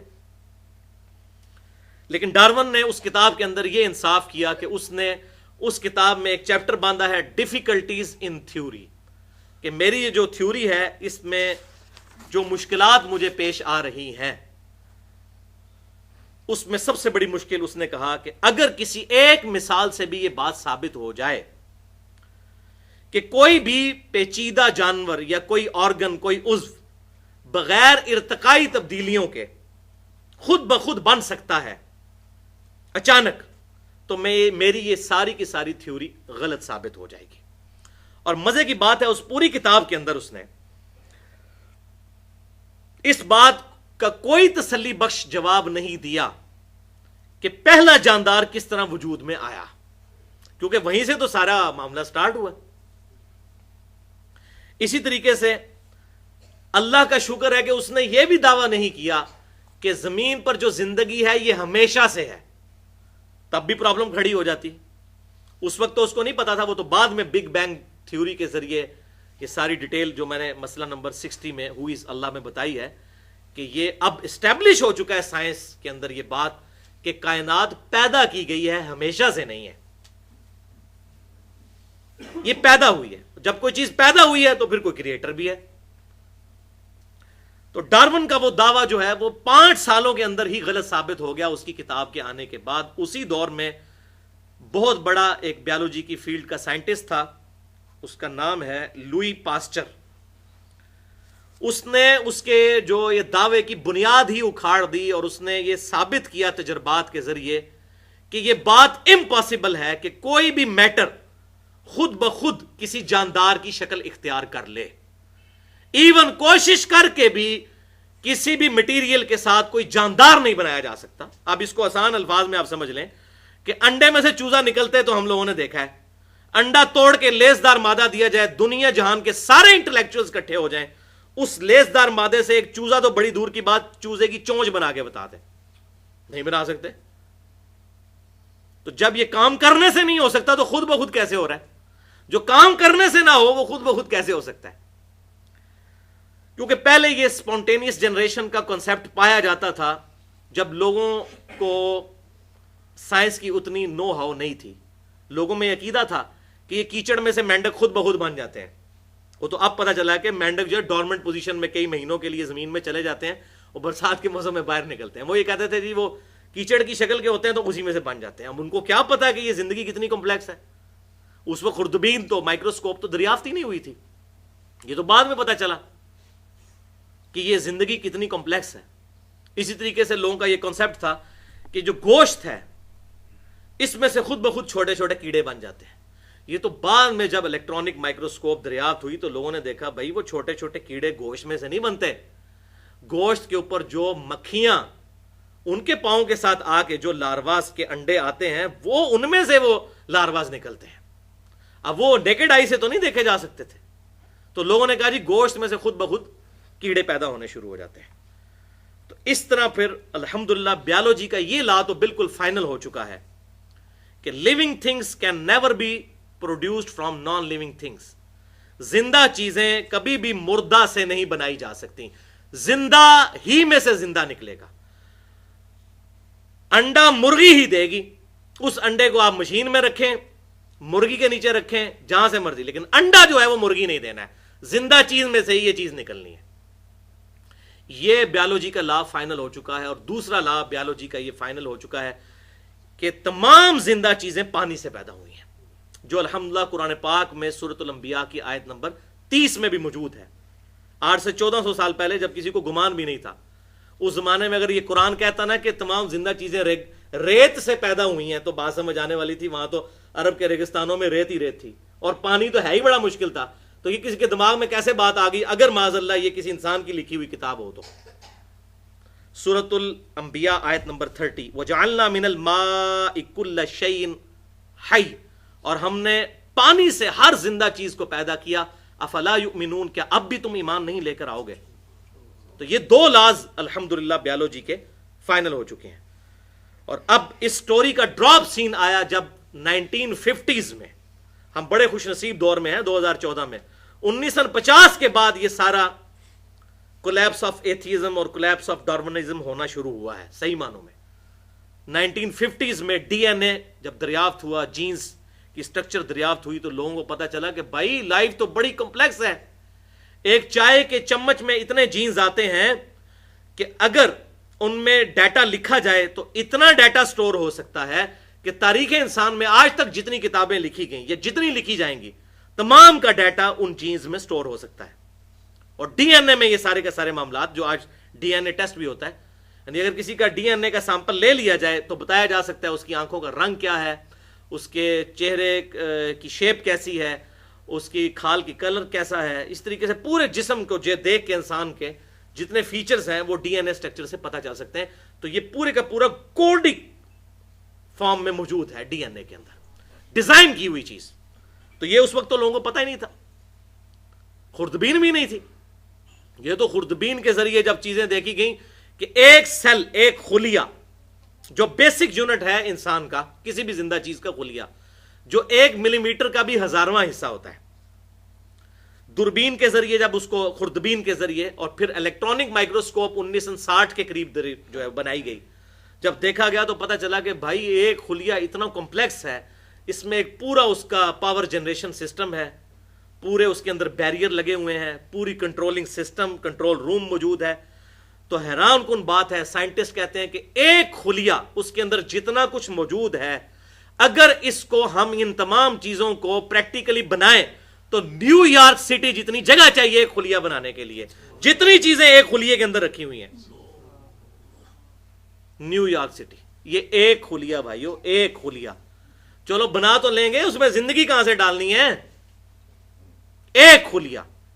تو انسان کے جسم میں ایک خلیہ نہیں ہے، سینکڑوں بھی نہیں ہے، لاکھوں بھی نہیں ہے، کروڑوں بھی نہیں ہے، اربوں بھی نہیں ہے، 100 ٹریلین سیلز ہر انسان کے جسم میں موجود ہے، اور 1 ٹریلین 1000 ارب کے برابر ہوتا ہے، 1000 بلین۔ اور 1 ارب اتنا بڑا فگر ہے کہ کوئی شخص 24 گھنٹے اگر 1 2 3 4 5 6 یہ گنتی گنتا رہے تو 25 سے 30 سال لگیں گے 1 ارب گننے کے لیے۔ یہ 1 ارب ہے، 1000 ارب ہوگا تو 1 ٹریلین، اور 100 ٹریلین سیلز ہر ایک انسان، جو ہم یہاں 100 کے قریب لوگ بیٹھے ہوئے ہیں، ہر ایک کے جسم میں 100 ٹریلین سیلز موجود ہیں۔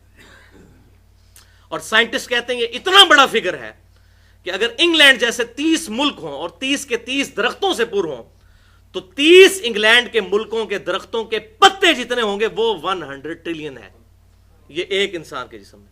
تو یہ صرف سیلز ہیں، ان سیلز تک خوراک جاتی ہے بھائی خون کے ذریعے، جو نسیں ہمارے جسم کے اندر، ایک انسان کے جسم میں اتنی نسیں ہیں کہ 2.5 چکر پوری زمین کا سرکمفرنس کور کیا جا سکتا ہے، 1,00,000 کلومیٹر۔ 10,000 لیٹر خون روزانہ ہمارا دل 1,00,000 دفعہ دھڑک کے پمپ کرتا ہے۔ ادھر کوئی بیٹری لگی ہوئی ہے یا ہم خود چلا رہے ہیں؟ اتنا کمپلیکس فینامن۔ اب اس پہ میں بولوں تو گھنٹوں چاہیے۔ ہو از اللہ اور منکرین خدا کو دلائل کے ذریعے دعوت، وہ لیکچر دیکھ لیا جائے، اس میں نے یہ بہت بڑے بڑے حیران کن فگرز جو ہیں نیشنل جیوگرافک اور ڈسکوری چینلز نے جو یہ چیزیں ریلیز کی ہیں بالکل اسٹیبلش ان کے ذریعے بتائیں۔ اسی طریقے سے بھائیوں، ایک انڈے کو صرف کنسیڈر کریں، ایک انڈا جس کے ذریعے چوزا بنتا ہے، وہ اگر ٹوٹ جائے اس میں سے کوئی چوزا نہیں بنا سکتا۔ زمین و آسمان کی ساری مخلوقات مل کے انڈے کا مٹیریل نہیں بنا سکتی، مٹیریل دے دیتے ہیں ہم انڈے کا اور کہتے ہیں اسے چوزا بنا کے بتاؤ. تو بھائیوں کو ایک انڈا روزانہ اربوں انڈوں میں سے مرغیوں کے چوزے, کووں کے چوزے, کبوتروں کے چوزے, ٹھیک ہے, چیلوں کے چوزے اور کتنے, یہ ایون مکھیاں, یہ ایک ڈریگن فلائی جس کو ہم ہیلی کاپٹر کہتے ہیں پنجابی میں, یہ بھی ایک بال پوائنٹ کے نقطے جتنا ایک انڈا ہے جس میں سے نکلتی ہے, اور اس کے ایک ڈھیلے میں 25,000 آنکھیں ہوتی ہیں, 50,000 آنکھیں ہیں ڈریگن فلائی. ڈریگن فلائی کا کوئی ماڈل نہیں ایگزیکٹ بنا سکتا, زندہ ڈریگن فلائی بنانا تو بڑی دور کی بات, اور یہ کہنا کہ ایک انڈے میں سے ڈریگن فلائی خود بخود بن جاتی ہے. تو بھائی جو کام خود بخود ہو سکتا ہے وہ تو پھر کرنے سے بھی ہو سکتا ہے, تو سارے مل کے ایک ڈریگن فلائی کا ایک پاری بنا کے بتا دیں. پھر ایک بیج جس کو زمین میں بویا جاتا ہے وہ اپنے سائز سے 6 ارب گنا بڑا اور بعض کا 10 ارب گنا بڑا درخت بن جاتا ہے. زمین سے وہ خوراک, زمین وہاں سے کم بھی نہیں ہوتی, سورج کی روشنی سے اپنی خوراک تیار کرتا ہے. 100 فٹ اونچے درخت, اس سے بھی زیادہ اونچے ہوتے ہیں, اوپر کے پتوں تک بھی پانی زمین سے پہنچتا ہے, موٹریں لگی ہوئی ہیں, اور ایک درخت تو ہے نہیں ہے, ٹریلینز آف ٹریز دنیا میں موجود ہیں, اور پھر ان پہ فروٹ لگتا ہے, ان کی ٹائمنگ ہوتی ہے.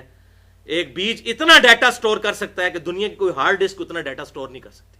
یہ پورا فینومینا کہ درخت کب پکے گا, اس پہ جب پھل کب لگیں گے, اس کے پتوں کی شیپ کیا ہوگی, اس کے تنوں کا سائز کیا ہوگا, ایک ایک انفارمیشن جو ایک درخت کو دیکھ کے آپ لکھ سکتے ہیں وہ ساری بیج کے اندر تو موجود ہے. زمین و آسمان کی ساری مخلوقات مل کے ایک بیج بنا کے بتا دیں.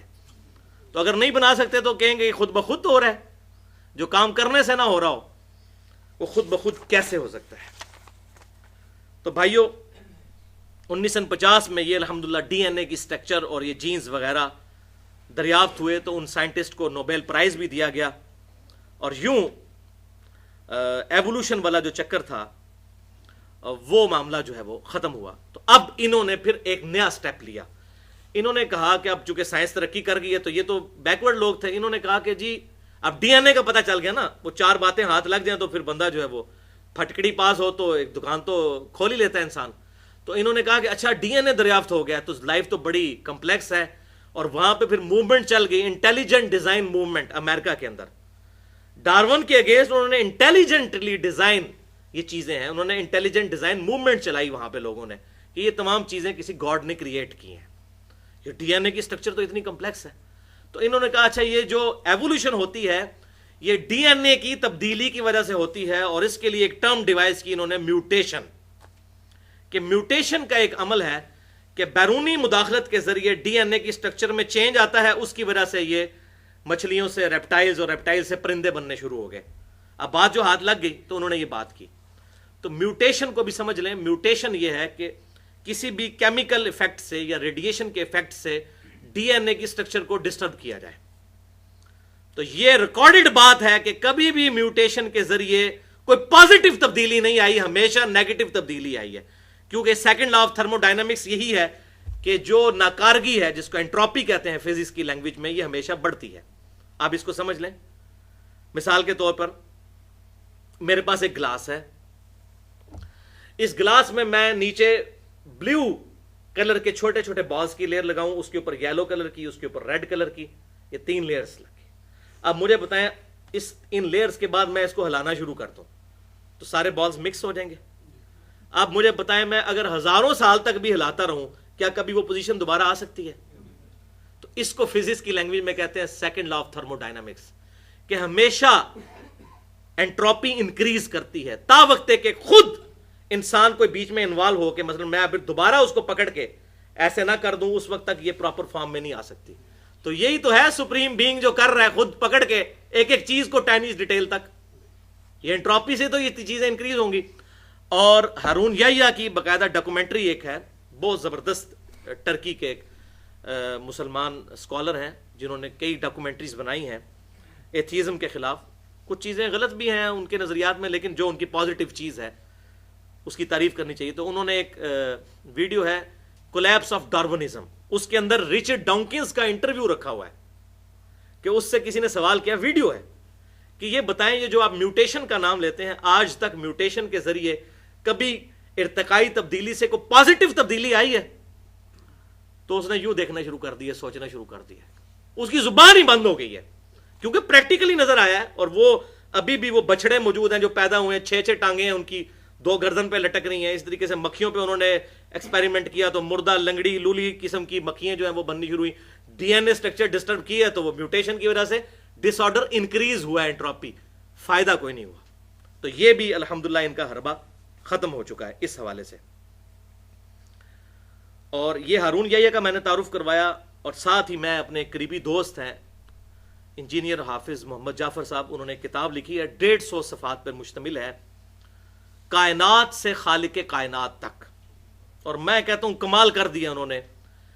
ہارون یحییٰ کی جتنی ڈاکومنٹریز تھیں اور اس طرح کی یہ تمام اعتراضات جو غیر مسلموں کے تھے, رچرڈ ڈونکنز کے جو اعتراضات تھے, ان کو بھی انہوں نے ریٹن فارم میں اردو میں 150 صفحوں کی وہ کتاب الحمدللہ پبلش ہو چکی ہے ان کی. اب اس کا 3را ورژن بھی آنے والا ہے. آج میری ان سے فون پہ بات بھی ہوئی تھی. وہ انشاءاللہ تعالی لیکچر کے بعد اگر کسی کو کتاب چاہیے ہو تو ہم PDF انشاءاللہ تعالی اس کو ضرور ای میل کر دیں گے. وہ 150 صفحے اردو میں بہترین قرآن پاک کی آیات اور جدید سائنٹیفک فیکٹس کی روشنی میں ان تمام چیزوں کا جواب انہوں نے بڑا تسلی بخش دیا ہے. اور یہاں رچرڈ ڈونکنز کا تو میں نے بتایا کہ وہ خاموش ہو گیا میوٹیشن کے معاملے میں. اس کے مرشد کی بھی بات سن لیں, چارلز ڈارون کی. اس نے اپنے ایک دوست کو خط میں لکھا, اور میں کہتا ہوں مجھے تو وجد آ گیا اس کی یہ بات پڑھ کے. وہ کہتا ہے میں جب کبھی بھی مور کو دیکھتا ہوں مجھے بخار چڑھ جاتا ہے, پی کاک کو, مور کو. ڈارون کہتا ہے میں جب مور کو دیکھتا ہوں نا پر پھیلائے ہوئے تو مجھے بخار چڑھ جاتا ہے کہ اتنا خوبصورت پیٹرن کیسے خود بخود بن سکتا ہے بغیر ڈیزائنر کے. حقیقت بات ہے اس کا ایک پر اگر آپ اتار لیں نا, واقعی مور کی مثال ڈارون نے دی, کوئی عام آدمی تو نہیں تھا, بہت انٹلیکچوئل تھا. حقیقت بات ہے میں نے یہ خود پھر منظر دیکھا ہے. مور جس طریقے سے وہ ڈیزائن بناتا ہے, اور اس کا ایک اگر آپ پر بھی ڈسٹرب کر دیں وہ ڈیزائن نہیں بن سکتا. پھر ایک پر کو بھی کنسیڈر کریں تو واقعی ڈارون کو صحیح بخار چڑھتا تھا کہ یہ خود بخود کیسے ہو رہا ہے. اس کو بھی پتا تھا کہ یہ خود بخود تو نہیں ہو, یہ ڈیفیکلٹی ان تھیوری تو تھا کہ یہ اتنی چیزیں کیسے نہ میوٹیشن کے ذریعے ہو سکتی ہیں, نہ جو ہے وہ نیچرل سلیکشن کے ذریعے, نہ ایوولوشن کے ذریعے ہو سکتی ہیں. تو لہذا اس معاملے میں الحمدللہ حق بالکل واضح ہو چکا ہے اب لوگوں کے سامنے. اور یہاں تک کہ اب اس پہ ایک بڑی ضرب ان پہ یہ بھی پڑی کہ فاسل ریکارڈ جو ہے وہ بھی 500 ملین ایئرز تک کا دریافت ہو چکا ہے. فاسلز یہ ہوتے ہیں کہ کوئی جانور آج سے لاکھوں سال پہلے مرا, مرنے کے بعد اس کے اوپر لاوا گر گیا, یا اس کے اوپر ایسی کوئی طے آ گئی جس کی وجہ سے ایئر ریموو ہو گئی. تو جب ایئر ریموو ہو جائے گی تو اس کا وہ گلنے سڑنے کا پروسیس اس طریقے سے نہیں ہوتا. تو وہ پھر آپ نے دیکھا کھنڈرات کی کھدائی کے دوران وہ فاسلز نکلتے ہیں پتھروں کے اندر دبے ہوئے. تو وہ 500 ملین ایئرز پرانے فاسلز بھی شارک مچھلیوں کے, ڈریگن فلائی کے اور کیڑیوں کے, آنٹس کے ملے ہیں. ایگزیکٹ وہی ڈیزائن ہے جو آج کی شارک مچھلی دنیا میں موجود ہے. آج سے 500 ملین ایئرز پرانی شارک مچھلی کے فاسلز ایگزیکٹ وہی نکلے ہیں. تو ایوولوشن کہاں سے ہوئی ہے؟ یہ ساری کی ساری چیزیں ایک دم بنائی گئی ہیں 20 لاکھ مخلوقات کسی کے ڈیزائن کرنے سے. اللہ اکبر کبیرہ. تو بھائیو یہ اتنا کمپلیکس فینومینا ہے کہ آج سائنس یہ بات ماننے پہ مجبور ہے کہ کسی سپریم بینگ کا یہ کمال ہے. چنانچہ میں 2 حوالے دیتا ہوں. امریکن فلاسفر ہے پیٹرک گلن, اس کی کتاب ہے گاڈ دا ایویڈنس, خدا کا ثبوت, 1997 میں چھپی ہے, یعنی کہ کچھ عرصہ پہلے ہی, تقریباً سمجھ لیں آپ 16-17 سال پہلے. اس میں اس نے لکھا کہ گزشتہ چند دہائیوں کی سائنٹیفک ڈسکوریز نے یہ بات ماننے پر لوگوں کو مجبور کر دیا ہے کہ گاڈ ہائپوتھیسز ہی درست تھا. یعنی یہ نظریہ کہ یہ کائنات کسی گاڈ نے بنائی ہے, یہ نظریہ ہی درست ہے. وہ نظریہ کہ یہ ساری کی ساری چیزیں خود بخود بنی, یہ نظریہ درست نہیں ہے. اسی طریقے سے جارج گرینسٹائن بہت بڑا سائنٹسٹ ہے, 1988 میں اس کی کتاب پبلش ہوئی سمبیولک یونیورس. اس میں اس نے یہ بات لکھی کہ نہ چاہتے ہوئے بھی سائنس کی یہ ڈسکوریز 20ویں صدی کی کیا ہمیں اس بات کی طرف دھکیل رہی ہیں کہ ہم کسی سپریم بینگ کی تلاش میں ہیں, کسی ایک سپر نیچرل ایجنسی کی تلاش میں ہیں کہ جس نے اس کائنات کو بنایا ہے, کہ یہ اتنا کمپلیکس ڈیزائن کیسے بن گیا. الحمدللہ قرآن پاک میں اس کے کئی دلائل موجود ہیں، لیکن میں 3 جگہ سے آیات پیش کرتا ہوں تاکہ ہمارا ایمان تازہ ہو، اور اس کتاب نے اب آپ کو یہ سائنٹیفک باتیں سن کے یہ کتاب کی باتیں مزید کھل کے سمجھ آئیں گی۔ 3 مقامات سے میں نے آیات لی ہیں وجد امیز۔ پہلا مقام سورہ الطور کی آیت نمبر ہے 35۔ بسم اللہ الرحمن الرحیم۔ ام خلقوا من غیر شیء ام هم الخالقون، کیا یہ لوگ بغیر خالق کے پیدا کر دیے گئے یا یہ خود اپنے خالق ہے؟ اللہ اکبر، یعنی اپنے اوپر غور کرتے ہیں، کیا انہوں نے اپنے آپ کو خود پیدا کیا ہے؟ تو خود نہیں پیدا کیا تو پھر کسی نے کیا ہوگا، بغیر کسی کے بنائے بن گئے ہیں یہ۔ اللہ اکبر۔ افحسبتم انما خلقناکم عبثا وانکم الینا لا ترجعون، اے انسان تو نے کیا سمجھا کہ تجھے ہم نے فضول ہی پیدا کر دیا ہے اور تجھے مر کے ہماری طرف نہیں آنا؟ کسی نے بنایا ہے، کسی کے بنانے سے تو بنا ہے۔ دوسرا مقام سورۃ البقرہ کی آیت نمبر 28 اور 29۔ کیف تکفرون باللہ، اے انسانوں کس طرح تم اللہ کا کفر کرو گے، کیسے اللہ کو ڈینائی کر دو گے، اللہ کا انکار کر دو گے۔ وکنتم امواتا فاحیاکم، تم تو مردہ تھے، کوئی شے نہیں تھے، ہم نے تمہیں زندگی دی۔ ثم یمیتکم، پھر ہم تمہیں موت دیں گے۔ دیکھ لیں انسان اپنی موت نہیں ٹال سکتا۔ ثم یحییکم، پھر ہم ہی تمہیں زندہ کر لیں گے۔ ثم الیہ ترجعون، اور پھر تمہیں لوٹ کے ہمارے پاس ہی آنا ہے۔ هو الذی خلق لکم ما فی الارض جمیعا، وہ اللہ ہی ہے جس نے جو کچھ زمین کے اندر ہے انسان تیرے لیے پیدا کیا۔ ثم استوى الی السماء، اس کے بعد آسمانوں کی طرف متوجہ ہوا۔ فسواہن 7 سماوات، تو ٹھیک 7 آسمان بنا دیے۔ وہو بکل شیء علیم، اور یہ چیزیں صرف بنائی نہیں بلکہ ہر چیز کو اپنے علم سے احاطہ بھی کیا ہوا ہے۔ یہ ہے کریشن ایکس نہیلو، عدم محض سے وجود، کوئی چیز نہیں تھی بنا دی۔ ایک تو ہے لکڑی تھی، اس سے کرسی بنا لی، اور لکڑی کہاں سے بنی؟ عدم محض سے وجود بخشنا۔ بدیع السماوات والارض، یہ ہے وہ بات، کریشن ایکس نہیلو، عدم محض سے وجود بخشنے والی ذات۔ اور تیسرا مقام تو قرآن پاک میں کہتا ہوں ایپیکس ہے، اگر اس حوالے سے قرآن پاک کا سب سے بلند ترین مقام ہے تو یہ آیات ہیں سورۃ الواقعہ، آیات نمبر 57 سے 74 تک۔ میں تیزی سے پڑھتا چلا جاتا ہوں، ان کا ترجمہ کرتا چلا جاتا ہوں۔ نحن خلقناکم فلولا تصدقون، اے انسانوں ہم نے ہی تمہیں پیدا کیا، پھر تم کیوں نہیں یقین کرتے اس بات کا کہ ہم نے تمہیں پیدا کیا؟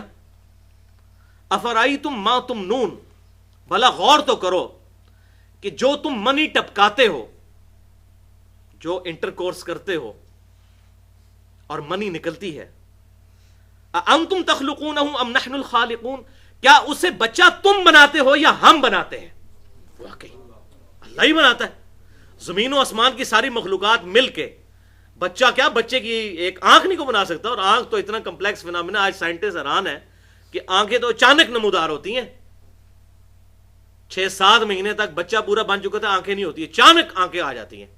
اب مجھے بتائیں آنکھوں میں شیشہ ہے، گوشت میں کون سا مٹیریل ہے جو شیشے میں کنورٹ ہو جائے؟ گوشت کا کوئی شیشے سے لینا دینا، اور نہ صرف کنورٹ ہوا، پیچھے پوری بنائی ہے۔ آنکھ پہ ڈسکشن کی جائے تو بندہ پاگل ہو جاتا ہے، یہ کیسا سسٹم ہے؟ تو جو تم منی ٹپکاتے ہو، کیا تم بچہ بناتے ہو یا ہم تخلیق کرتے ہیں؟ نحن قدرنا بینکم الموت وما نحن بمسبوقین، ہم موت تمہارا مقدر کر چکے ہیں اور تم ہمیں آر نہیں دلا سکتے۔ تمہاری کمزوری کے لیے اتنی کافی ہے کہ تم نہ اپنی مرضی سے زندہ ہوتے ہو نہ مرتے ہو۔ اور میں کہتا ہوں یہ 3 چیزیں ایسی اللہ نے ساتھ لگا دی ہیں۔ نمبر 1 موت، نمبر 2 نیند، اور نمبر 3 پیشاب۔ کوئی دنیا کا انسان 24 گھنٹے میں سوئے بغیر اگلے 24 گھنٹے نہیں گزار سکتا۔ کتنی کمزوری ہے، پیشاب کے بغیر گزارا نہیں کر سکتا۔ یہ کمزوریاں لگا کے انسان کو بتا گیا کہ تو شے ہی کیا ہے۔ اور یہ دیکھیں اللہ تعالیٰ ہمارا، ہم نے موت مقدر کر دی ہے، تو بھاگ کے کہاں جائے گا؟ وَنَحْنُ بِمَسْبُوقِينَ، اور تو ہمیں عاجز نہیں کر سکتا۔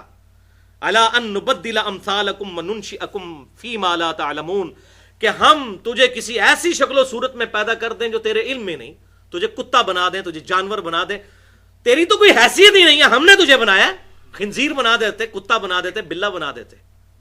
اب بھی چاہیں تو تجھے بدل دیں, کسی اور شکل میں پیدا کرتے ہیں. وَلَقَدْ عَلِمْتُمُ النَّشْأَةَ الْأُولَى, بے شک پہلی دفعہ جو تمہیں ہم نے پیدا کیا ہے اس کا علم تو تمہیں ہو چکا. فَلَوْلَا تَذَكَّرُونَ, تو کیوں نہیں نصیحت حاصل کرتے کہ جو ہم نے تمہیں پہلی دفعہ پیدا کیا تمہارا کوئی اختیار اس میں نہیں ہے, تو اب ہماری مرضی پہ چلو.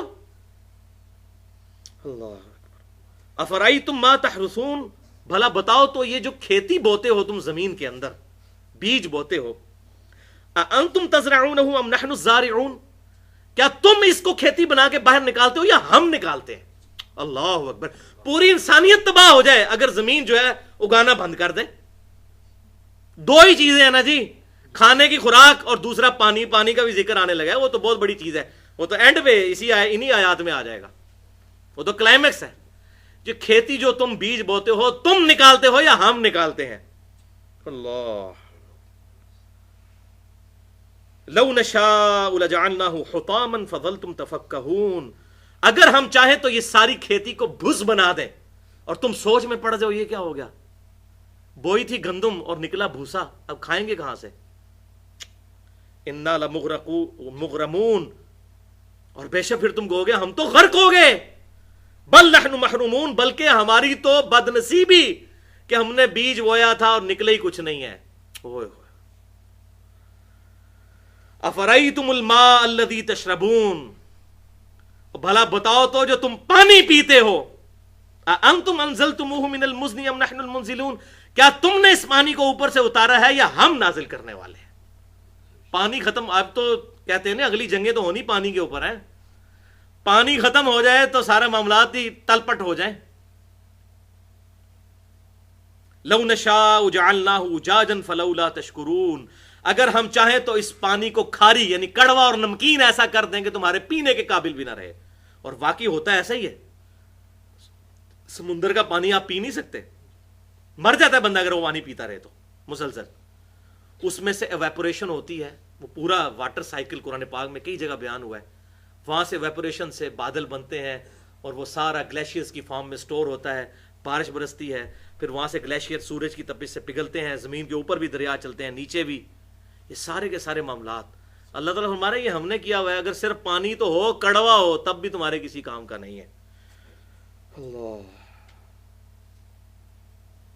لو نشاء جعلناہ اجاجا فلولا تشکرون, اگر ہم چاہیں تو اسے ایسا کڑوا کر دیں گے تمہارے پینے کے قابل نہ رہے, تو کیوں نہیں شکر کرتے؟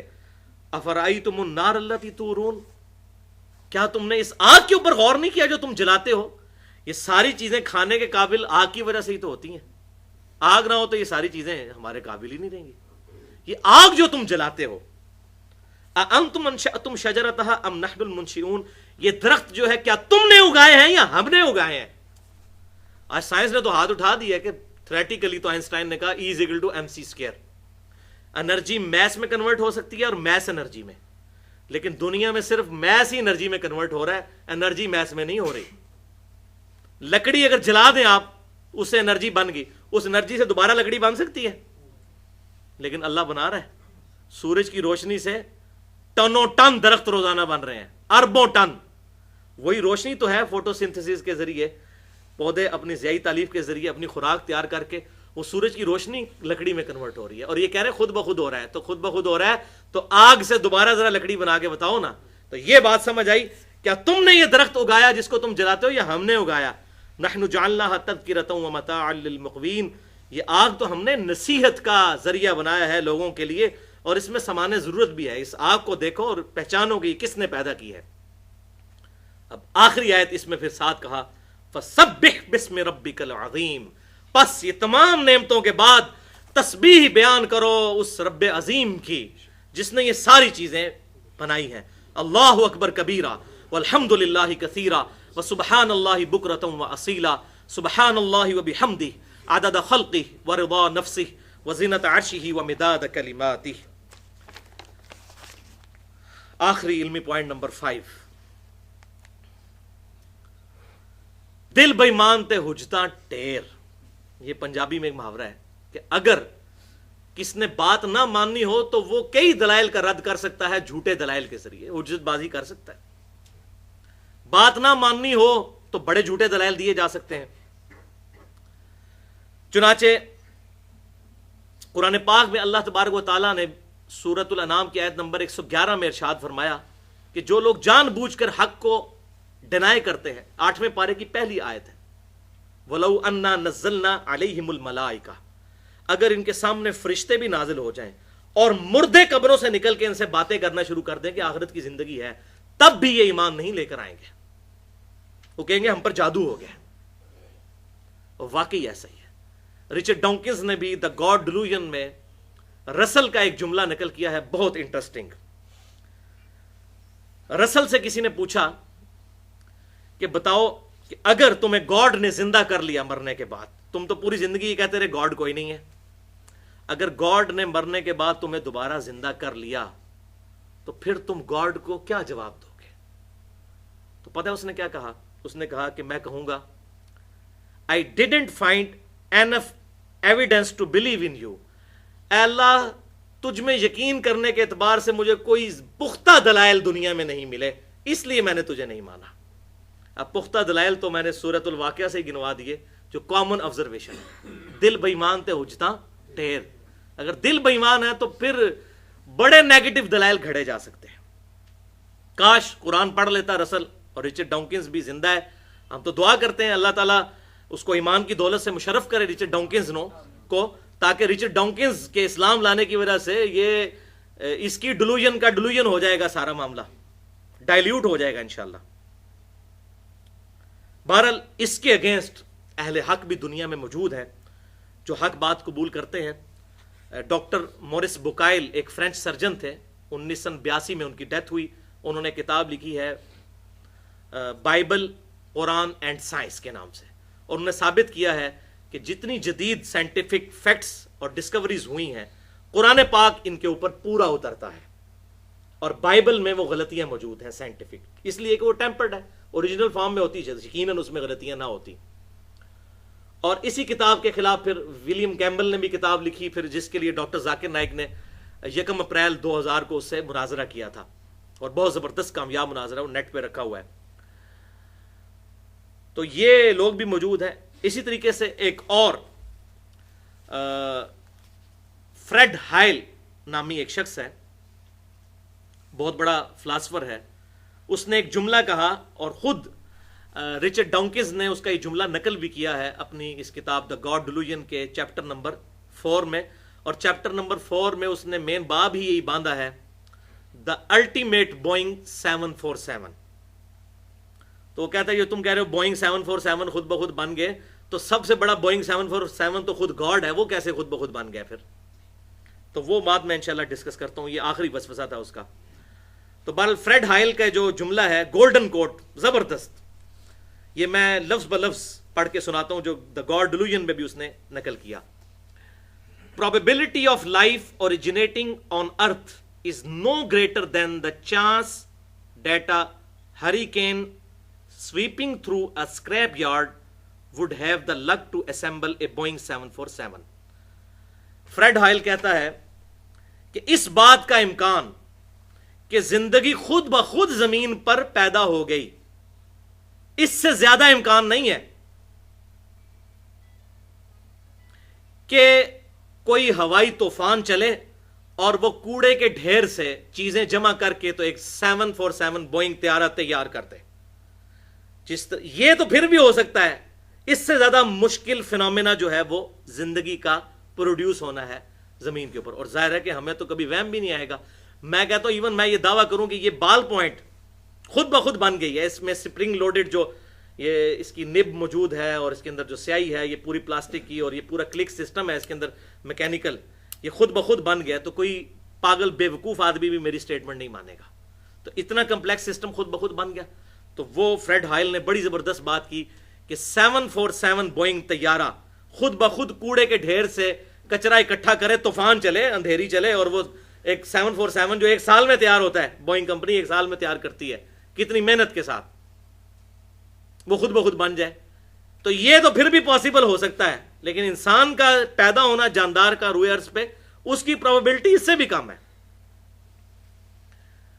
لیکن رچرڈ ڈانکنز نے بجائے اس کی یہ بات ماننے کے اس کا مذاق اڑایا اور اس نے کہا کہ for the sake of argument ہم ایگری کرتے ہیں کہ 747 کبھی بھی خود نہیں بن سکتا، اتنی محنت سے یہ طیارہ بنتا ہے.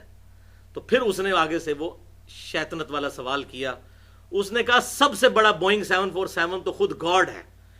یہ زندگی اتنی کمپلیکس ہے کہ بغیر کسی کے بنائے نہ انڈا بن سکتا ہے نہ کوئی زندہ جاندار. یہ اتنی پیچیدہ اور کمپلیکس زندگی ہے، یہ بغیر کسی کے بنائے نہیں بن سکتی. تو اس کو بنانے والا تو اس سے بھی زیادہ کمپلیکس ہوگا. For the sake of argument بات بڑی زبردست ہے. اس کو بنانے والا تو اس سے بھی زیادہ کمپلیکس ہوگا. وہ خود بخود اگر بن سکتا ہے تو یہ زندگی بھی خود بخود بن سکتی ہے.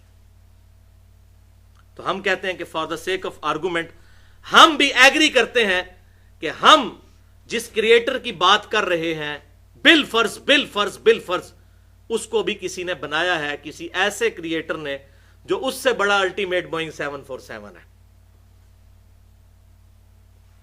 تو پھر جس نے اس کریٹر کو بنایا اس کو بھی پھر کسی نے بنایا ہوگا، اور جس نے اس کو بنایا اس کو بھی کسی نے بنایا ہوگا. تو یہ ایک فیکٹوریل پرابلم شروع ہو جائے گا انفینٹ تک کہ اس کے بنانے والے کو بھی کسی نے بنایا، اس کے بنانے والے کو بھی کسی نے بنایا. تو اس کا تو اینڈ ہی کوئی نہیں ہوگا. جبکہ دوسرے اینڈ پہ ریالٹی ہے کہ ہم سب موجود ہیں. یہ تھیوری نہیں ہے، ہم سب موجود ہیں، ہمارا کریٹر ہے. اچھا ہمارے کریٹر کا بھی کوئی کریٹر، اس کا بھی کوئی کریٹر، اس کا بھی کوئی کریٹر، تو یہ بات کہیں رکے گی نہیں. میتھمیٹیکلی یہ رانگ سٹیٹمنٹ اور illogical ایک فنکشن بن جائے گا، سوائے اس کے کہ یہ بات مان لی جائے کہ کوئی ایک کریٹر ایسا ہے کہ جس سے پہلے کوئی کریٹر نہیں تھا، وہ تھا ہمیشہ سے، اور اس سے یہ ساری کی ساری چیزیں اوریجنیٹ ہوئیں. تبھی تو یہ ایکویشن مکمل ہوگی کہ ہمارے بنانے والے کو کسی نے بنایا، اس کو کسی نے بنایا، اسی نے کسی نے. تو الٹیمیٹلی کسی ایک کریٹر تک ہم پہنچیں گے کہ جسے کسی نے نہ بنایا ہو، تبھی یہ ایکویشن مکمل ہوگی. تو بھائی وہی تو ہے لم یلد ولم یولد، جو کسی سے جنا نہیں گیا، لم یلد ولم یولد. اور قربان جاؤں آپ صلی اللہ علیہ وسلم کے، بخاری اور مسلم کی متفق علیہ حدیث ہے، آپ صلی اللہ علیہ وسلم نے ارشاد فرمایا کہ ایک زمانہ آئے گا کہ لوگ آپس میں یہاں تک سوال کریں گے کہ یہ کائنات اگر اللہ نے بنائی ہے تو اللہ کو کس نے بنایا ہے. تو رچرڈ ڈانکنز کی کتاب پڑھ کے تو مجھے وہ یقین آیا کہ واقعی آپ صلی اللہ علیہ وسلم نے سچ فرمایا تھا. اور ایک اور حدیث بخاری اور مسلم کی ہے، اس میں آیا کہ شیطان آتا ہے انسان کے پاس، وہ کہتا ہے یہ چیز کس نے بنائی، یہ کس نے بنائی. الٹیمیٹلی پوچھتا ہے اللہ کو کس نے بنایا. جب یہ کہے تو تم کہو اعوذ باللہ من الشیطان الرجیم، اور اللہ کی پناہ حاصل کر لو. لیکن اس کا ایک ترک صحیح سند کے ساتھ سنن ابی داؤد میں انٹرنیشنل نمبرنگ کے مطابق 4723 اور سنن نسائی الکبریٰ میں 10497 نمبر حدیث ہے. بہترین یہی حدیث ہے کہ شیطان آ کے سوال کرتا ہے تو اس میں آپ صلی اللہ علیہ وسلم نے فرمایا کہ تم کہو فقولوا اللہ احد اللہ الصمد لم یلد ولم یولد ولم یکن لہ کفوا احد. تم کہو کہ اس نے بنایا ہے مجھے جو اکیلا ہے، اس کا کوئی ثانی نہیں ہے، بے نیاز ہے، نہ اس نے کسی کو جنا نہ وہ خود کسی سے جنا گیا، اور اس کی برابری کا، اس کی ٹکر کا کوئی نہیں ہے. یہ سورۃ الاخلاص جو ٹچ سٹون آف تھیالوجی ہے، توحید کا سمجھ لیں کسوٹی، جو یہ گولڈ سمتھ سنیاروں کے پاس کسوٹی ہوتی ہے نا، ٹچ سٹون آف تھیالوجی سورہ اخلاص ہے. تو تم یہ سورہ اخلاص پڑھ دیا کرو. اور ایک اور حدیث بخاری اور مسلم کی ہے جس میں آپ صلی اللہ علیہ وسلم نے ارشاد فرمایا کہ جب شیطان یہ وسوسہ دلائے تو کہا کرو آمنت باللہ ورسولہ، میں ایمان لایا اللہ پر اور اس کے رسولوں پر. اب یہ کہنا تو بڑا سادہ سا جملہ ہے، لیکن اس کے پیچھے کیا فلسفی ہے کہ دنیا میں ہزاروں پیغمبر آئے، رپورٹ ہوئے مختلف علاقوں میں، اور ہزاروں پیغمبر ایک ہی بات کرتے رہے کہ آخرت کا دن ہے، ہمیں پیدا کرنے والا ایک اللہ ہے جو اچھائی سے خوش ہوتا ہے، برائی سے ناراض ہوتا ہے، دنیا میں کسی کے ساتھ زیادتی نہ کرو، اس کے احکامات کی پیروی کرو. تمام انبیاء ایک ہی دعوت دیتے آئے، وَلَقَدْ بَعَثْنَا فِي كُلِّ أُمَّةٍ رَسُولًا أَنِ اعْبُدُوا اللَّهَ وَاجْتَنِبُوا الطَّاغُوتَ. ہم نے ہر قوم میں کوئی نہ کوئی پیغمبر بھیجا ایک ہی دعوت کے ساتھ کہ اللہ کی عبادت کرو اور اجتناب کرو طاغوت سے. ہزاروں پیغمبر ایک ہی بات کرتے آئے. بھائیو یہ اتنا بڑا اتفاق کیسے ہو سکتا ہے کہ ہزاروں پیغمبر ایک ہی بات کریں؟ اگر معاذ اللہ استغفر اللہ ان کا نظریہ اپنے آپ کو پروموٹ کرنا ہو تو ہر ایک نیا کنسپٹ لے کے آئے. ہزاروں پیغمبروں کا ایک بات کرنا خود اللہ تعالیٰ کی وحدانیت کی ایک بہت بڑی دلیل ہے. اور پھر ان کا کریکٹر کہ وہ پیغمبر ایسے کہ پوری قوم ان کے کریکٹر کو ماننے والی. ہزاروں پیغمبر مختلف قوموں میں ہر جگہ ان کا کریکٹر ایک اور سب ایک بات کریں. اتنا بڑا حسن اتفاق کیسے ہو سکتا ہے؟ اس کی تو زیرو پروبیبلٹی ہے. تو اب آپ کو بات سمجھ آئی ہے بخاری اور مسلم کی کہ جب شیطان وسوسہ دلائے تو کہو آمنت باللہ ورسولہ، میں ایمان لایا اللہ پر، اس کے رسولوں پر. ہزاروں سچے پیغمبر جھوٹی بات نہیں کرتے جن کا کریکٹر انسانیت نے مانا ہوا ہے. اللہ اکبر. تو یہ لاجیکلی وسوسہ کل ہوا. اب آخری 4-5 منٹ میں ضمناً میں وہ بات بھی ایڈریس کر دوں. یہ بھی وسوسہ دیا جاتا ہے کہ بتاؤ کہ کیا اللہ تعالیٰ اپنے ساتھ کا کوئی الہ پیدا کر سکتا ہے؟ یہ سوال ہوتا ہے. یا اللہ تعالیٰ چاہے کوئی ایک پتھر ایسا بنا سکتا ہے جسے خود نہ اٹھا سکے؟ اس کا جواب کیا دیا جائے؟ تو بھائیو بائی ڈیفینیشن یہ سوالات ہی غلط ہیں. اب میں آپ کو مثالوں سے سمجھاتا ہوں. مثلاً پہلی مثال، اگر آپ سے کوئی پوچھے کہ بتائیے جب آپ کے ابو جان کی آپ کی امی جان کے ساتھ پہلی شادی ہوئی تھی اس وقت آپ کی عمر کتنی تھی؟ تو آپ کہیں گے یہ تو سوال ہی غلط ہے جناب، اللاجیکل سوال، میری عمر کہاں سے ہونی تھی؟ اچھا اسی طریقے سے یہ بتائیے کہ بحری جہاز کی سمندر میں زیادہ سے زیادہ رفتار تو 50 کلومیٹر پر آور ہوتی ہے. اگر بحری جہاز کو موٹر وے پہ چلایا جائے تو اس کی کتنی سپیڈ ہوگی؟ تو آپ کہیں گے بھائی یہ تو اللاجیکل سوال ہے، بحری جہاز تو موٹر وے پہ چل ہی نہیں سکتا. اچھا اسی طریقے سے یہ بتائیے کہ ڈیزل انجن ہماری جو ہائیس ہے 1 لیٹر کے اندر 15 کلومیٹر ہائیس چلتی ہے. اگر اسی ہائیس کو اگر پانی پہ چلایا جائے تو اس کی ایوریج کتنی نکلے گی؟ تو ہم کہیں گے بھائی یہ تو ڈیزائن ہی نہیں اس کے لیے ہوا، یہ سوال ہی لاجیکل ہے. اسی طریقے سے یہ ڈیفینیشن ہی خود وائلیٹ کرتی ہے اس غلط سوال کو، اور اس کو علم الکلام میں کہا جاتا ہے محال. اس طرح کے جو اللاجیکل کوسچن ہیں اس کو کہا جاتا ہے محال. یہ بائی ڈیفینیشن ہی غلط ہے. کیوں؟ اگر کوئی شخص یہ کہے کہ اللہ تعالیٰ کیا اس بات پر قادر ہے کہ اپنے ساتھ کا کوئی اور الہ پیدا کر لے، تو ہم کہیں گے کہ بھائی یہ سوال ہی اللاجیکل ہے، اس لیے کہ جو پیدا ہوگا وہ الہ تو ہو ہی نہیں سکتا، وہ تو مخلوق ہوگا. خالق کی تو ڈیفینیشن ہی یہی ہے لم یلد ولم یولد، وہ اوریجن ہو. تو اللہ تعالیٰ کیا اور کوئی الہ پیدا کر سکتا ہے؟ تو ہم کہیں گے یہ سوال ہی غلط ہے، یہ محال ہے. اب اس کو کہنا کہ اللہ کی قدرت میں داخل نہیں ہے، بھائی یہ سوال ہی غلط ہے. اچھا اسی طریقے سے کیا اللہ تعالیٰ کوئی ایسا پتھر بنا سکتا ہے جس کو خود نہ اٹھا سکے؟ تو ہم کہیں گے یہ بائی ڈیفینیشن ہی سوال غلط ہے. خود نہیں اٹھا سکتا تو وہ الہ نہیں ہے. ٹھیک ہے. اچھا وہ کہتے ہیں اگر وہ بنا نہیں سکتا تو پھر الہ، تو یہ سوال ہی غلط ہو جائے گا. کوئی بھی چیز الہ کی کیپیبلٹی سے باہر نہیں ہو سکتی، اس کے قابو سے باہر نہیں. ان اللہ علی کل شیء قدیر. تو یہ سوال اس کے جواب میں ہم کہیں گے محال ہے. اسی طریقے سے اگر کوئی شخص یہ کہے کہ اللہ تعالیٰ چاہے تو نبی صلی اللہ علیہ وسلم کے بعد بھی کسی کو پیغمبر بنا کے بھیج سکتا ہے، تو ہم کیا کہیں گے؟ محال ہے. کیوں؟ قرآن پاک نے فیصلہ کر دیا ما کان محمد ابا احد من رجالکم ولکن رسول اللہ وخاتم النبیین. خاتم بھی ہے اور خاتم بھی ہے، دونوں چیزیں قرآن میں بھی احادیث میں بھی آیا. تو اب یہ خاتم نبوت کی ڈیفینیشن کے منافی ہو جائے گا کہ اللہ تعالیٰ کوئی اور پیغمبر بھیج دے. انہیں جی اللہ تعالیٰ چاہے تو کر سکتا ہے، تو ہم کہیں گے نہیں. کیوں؟ قرآن میں آیا لا تبدیل لکلمات اللہ، اللہ کے کلمات نہیں بدلتے. جو کلمات بدل دے وہ اللہ نہیں ہے، اور جو اللہ ہے وہ کلمات نہیں بدلتا. جو جھوٹ بولے وہ اللہ نہیں ہے، اور جو اللہ ہے وہ جھوٹ بولتا نہیں ہے. کوئی بھی نٹوریس کوالٹی اللہ تعالیٰ کے ساتھ منسوب نہیں کی جا سکتی.